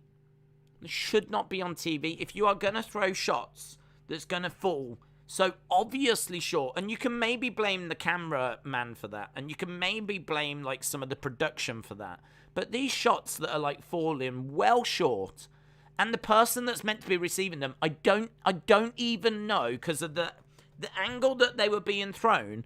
I genuinely don't know if the person that was receiving them even knew he was meant to be reacting, because he was being held, and it was one of the Jericho Appreciation Society that was kind of throwing them to the side, and the person that was being held completely no-sold it. Because those shots weren't landing, I don't even think he knew that someone was pretending to punch him. And so they were being no-sold. And it just looked really rubbish. The other thing as well is Suzuki was making his way down to the ring, and there was a great moment where Suzuki locked eyes on Kingston. And Kingston locked eyes on Suzuki. And I'm sure they're on different teams. I'm sure Suzuki's teaming with Jericho. And Kingston and Suzuki are locked eyes on each other. And you think to yourself, oh my God, I'm looking forward to this. I'm looking forward to these two going at it. And then Wheeler Yuta gets in the way and someone else gets in the way. And so you never quite get that. And I understand that you might do that because you might be doing that to get people to buy the pay-per-view. If you want to see them go at it, you got to buy the pay-per-view. But I think you could have given us a little taster at that point. I think at that point, you could have at least had, the two of them coming up, head to head. Do you know what I mean? Like two bulls going at it and, going at each other. That could have been a lot of fun. But instead, Wheeler Yuta gets in the way. And all these people, to me, that just shouldn't be involved, just shouldn't be around. I don't care if they're in the match. I ain't bothered. I just don't think they're good enough to be around. These kind of 2.0 type people. I just think that they're just collateral. They're just collateral. They're just in the way. There's just too many people. It's meant to be like this big brawl, this big war. But what it actually does is it dilutes the really interesting things that you want to see. You know, I think you could have done something really good with Kingston and Suzuki where they were head-to-head and they were, like, going at each other. I also think Moxley and Tanahashi just standing in the ring for that amount of time and no one throws a punch. No one does anything. It's AEW for that final bit wanted a visual. That's what they were going for. They wanted a visual. They wanted the two guys in the ring that are going to compete for the interim title to be face-to-face, and they wanted carnage on the outside, right? That's what they wanted. And you can understand that when the show's being booked, that visual to end the show makes sense. But what you get in actual fact is you do get that, but what you get is you get two guys standing staring in the ring for way too long. Like, it becomes awkward. It becomes like they don't really know what to do. At the end, you just had Tanahashi having to pull faces. He was like gurring away at Moxley. Because, I mean, like, they'd said everything there was to say. They'd been in there for quite a long time. I think they had to stand there for like 4 minutes. I mean, had it have been 30 seconds, a minute, something like that, you could get away with it. But there was way too much time for them at the end to, like, stand there and do that. And you know, if you're going to talk trash back and forth and no one is there, because normally with boxers, when they do it, there's security and there's people to keep them separated. These two were in the ring on their own. They were on their own. So there was no one to stop them. The only people that were stopping these two from coming to blows was themselves. And there was no one in there to, like, stop them going at it. And they're talking trash to each other. And they do it for 4 minutes and nothing happens. I just find that really weird. It's weird. And then on the outside, as I said, you've got all these other people that are brawling, and you build into Blood and Guts, and you build into several matches at Forbidden Door, and you've got just, like, people getting in the way. And just, I don't know. It's just not... It's not hitting that sweet spot for me for those kinds of reasons. You know, you've got the fake shots on the outside. You've got Moxley and Tanahashi in the ring staring at each other for way too long. I feel like if all of that had played out with about 30 seconds to go and it was carnage and you've got, you know, Excalibur, like, shouting over the top and JR giving, you know, his best, you know what JR's like when he's really involved. If you'd have done that with 30 seconds... could have been sweet, could have hit the sweet spot. Yeah, if those shots had landed, like, I see what they're trying to do, but what you actually get falls short of it. What you actually get takes way too long. Several things don't look that great, and as a result, like, the end of the show is it's fine. And I find myself feeling that way about so much of the show. Like, so much of the show, you can look at it and you can go, I see what they're trying to do here. Totally see what they're trying to do, but for this, and this reason, it doesn't quite hit that sweet spot. It doesn't quite land, and so for me, that's why the show isn't a 7.5 or an 8, and it settles down at being like a 6. Because I've seen way better Dynamites than this that do hit that sweet spot because they can do it. I mean, Dax against Osprey was great. I mean, what a really, really enjoyable match that was. I think tonight's show would have benefited actually from, like, an FTR match. FTR being on tonight would have been really, really, really good. And I feel as well like you can definitely, you know, no Bryan Danielson wrestling, no CM Punk competing, no Kenny Omega, of course, because he's been out of, you know, the game for a long time. No Britt Baker. You know, it does feel like there's definitely some big names that are absent at the moment, and obviously no MJF as well, and no MJF promos, no MJF segments, which have largely been the best segments in recent times from AEW. So if you pull all of that out, like, you are leaning on some of that, maybe, dare I say, slightly softer mid-cards. You are having to lean on that a little bit, and Some of it's working, some of it isn't. I'm looking forward to seeing Miro. I kind of thought his promo was pretty good. So I'm looking forward to seeing Miro. And no, was there Wardlow this week? I don't even know if we had Wardlow this week. But saying that, his segment last week was shocking. I don't know what's going on.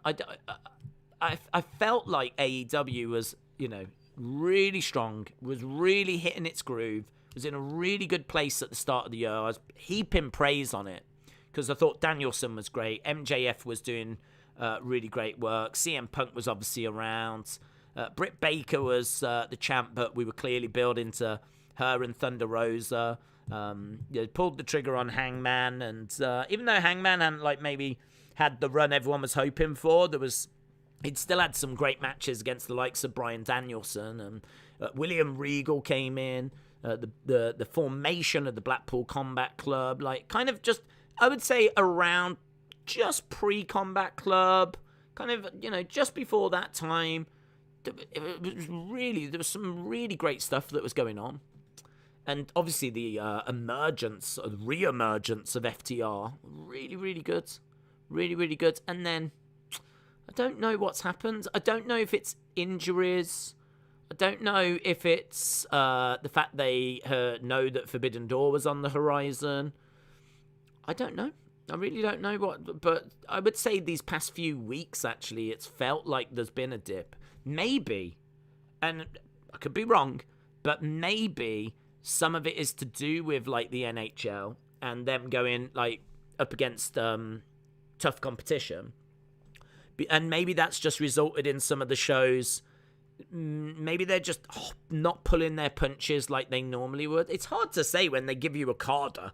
Do you know what I mean? It's hard to say that when they have got injuries and, they're bringing in the likes of Okada. But I don't know. It just doesn't feel like the same level that it was.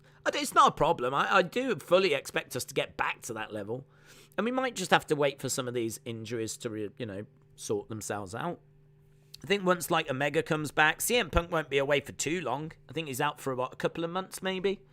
So CM Punk will come back, Omega will come back. I mean, Britt Baker I think was just a week off this week. I don't think there's any problems there. So, she'll be back. Don't know where Darby Allin was. It's always fun to see Darby Allin in action, but after some of his matches that he's had recently, where he's gone above and beyond like he normally does, I can understand him having a week off.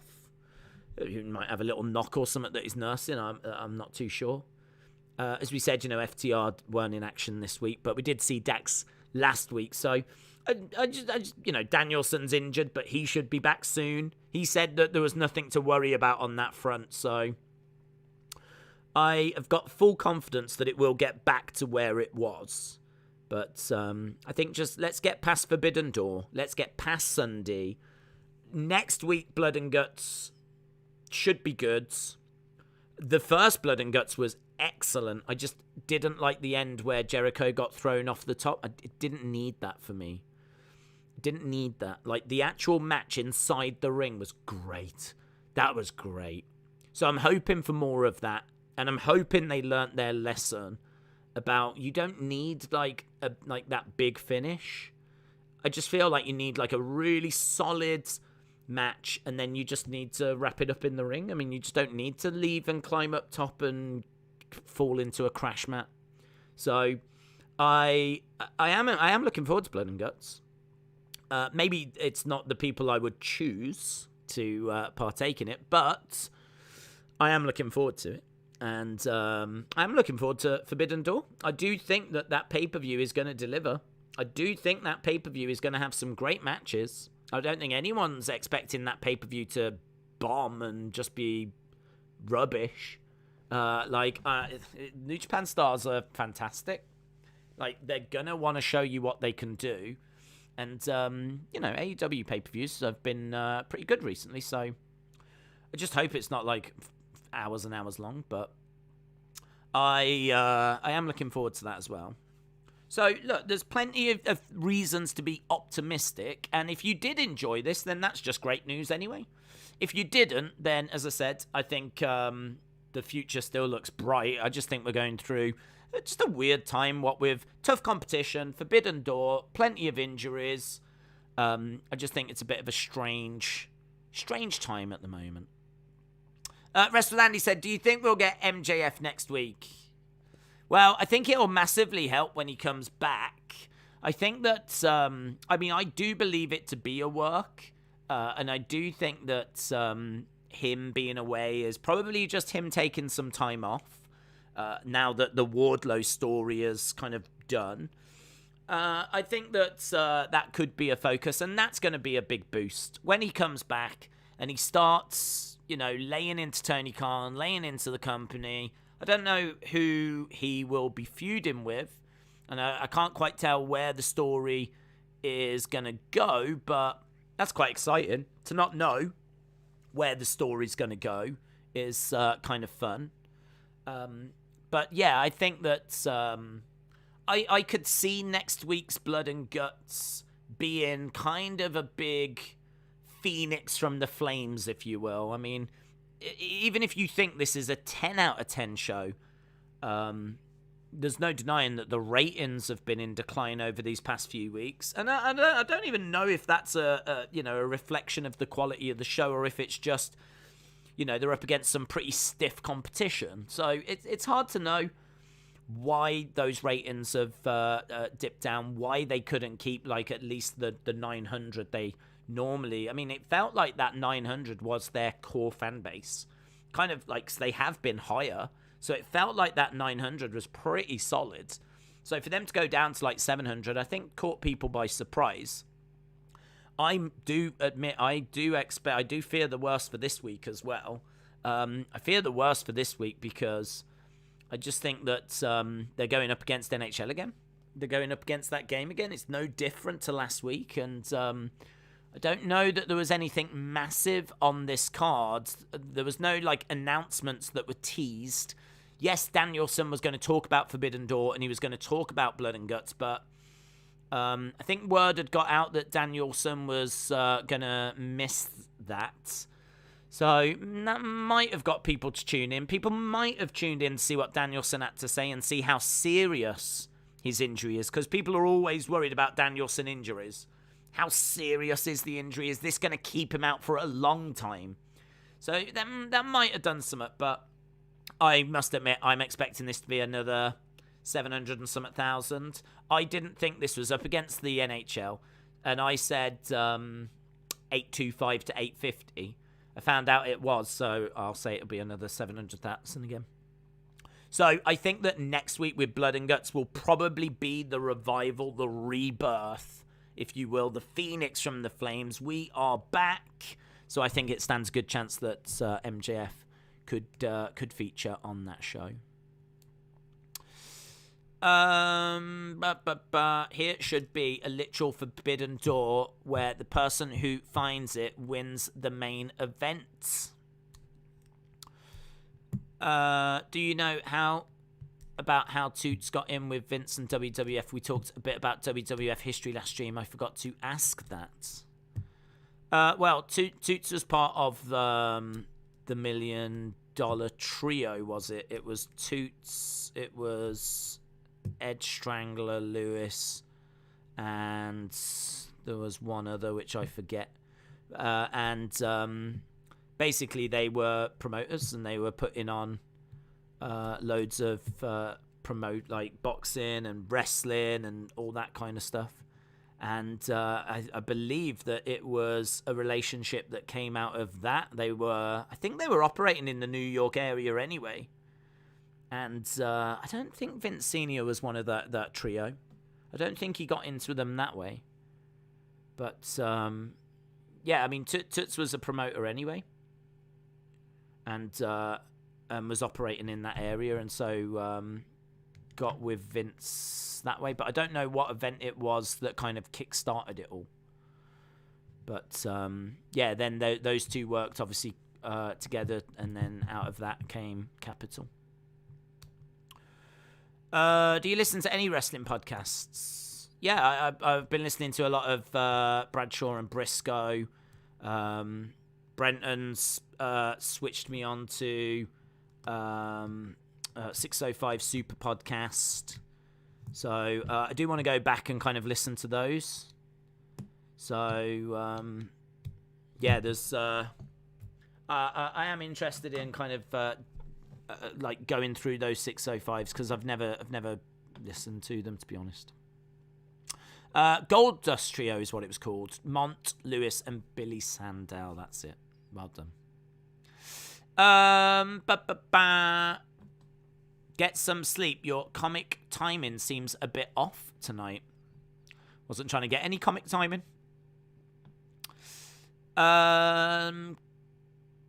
Definitely not the performance of the shows, says Tahil.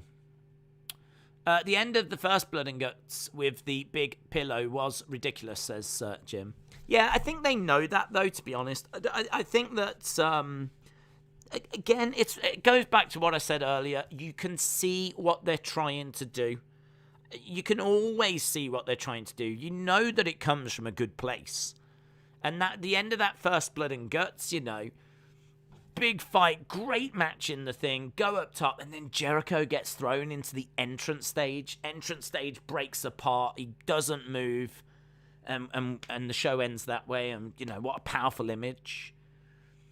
So again, in the meeting, you go, yeah, God, that makes so much sense, and it's going to look great. And then it happens, and it doesn't look great, and it doesn't look good. And for me, it's the big talking point, and it completely overshadows the match that came before it. And they just don't need to go that. They don't need to do that. For me, you could have ended that match in the ring after that brilliant match, and it would have been so much better. But I think I'm hoping that they have learnt lessons as things have gone along, and I think this year stands a chance of kind of really delivering. So they only need to do really the same as what they did last year ring wise, because in ring wise it was great. It was really, really enjoyable. Just don't end it the same way they did last time. That's simple. Right, 36%. So vast majority went with 8 to 10. 7 to 7.5, 33%. Quite close. Went with 7 to 7.5. 20% to 1/5. 6 to 6.75, 10% went with 5.75 or below. That was out of 224 votes. So certainly seems like this was an episode that people enjoyed, which is good. Obviously building towards Forbidden Door, which, as I said, we are going to do over on the Wrestling Escape Pod channel, not on this channel. So if you do want to join us for Forbidden Door, we will be over on the Wrestling Escape Pods. Next week for Blood and Guts, we will be here. We're not going anywhere for anywhere different. The only reason that we're jumping over to Wrestling Escape Pod is because of New Japan being involved. They can be quite tricky with copyright strikes. So, we will jump over there for that. But we will be back here next week for next week's Blood and Guts AEW. And I can only repeat myself, but I do expect next week, where I don't think it's up against anything, to be a show that there's no New Japan stuff next week, or at least they shouldn't be. I mean, there'll probably be a video package recapping Forbidden Door, but I don't really expect any New Japan stars to be around next week. So we'll be past Forbidden Door. We will be, we will have Blood and Guts, and yeah, I mean, look, if Cesaro is going to arrive at Forbidden Door, then maybe next week's the first time we hear from Cesaro. So, it could be that we get, like, that segment as well, and we might get the return of MJF. So, yeah, there's, I think next week's show is looking like it could be a really good one. So, I expect next week to be the return, if you will. Awesome. Thanks for watching. Appreciate the support. And hopefully I will see you again next time. Bye for now.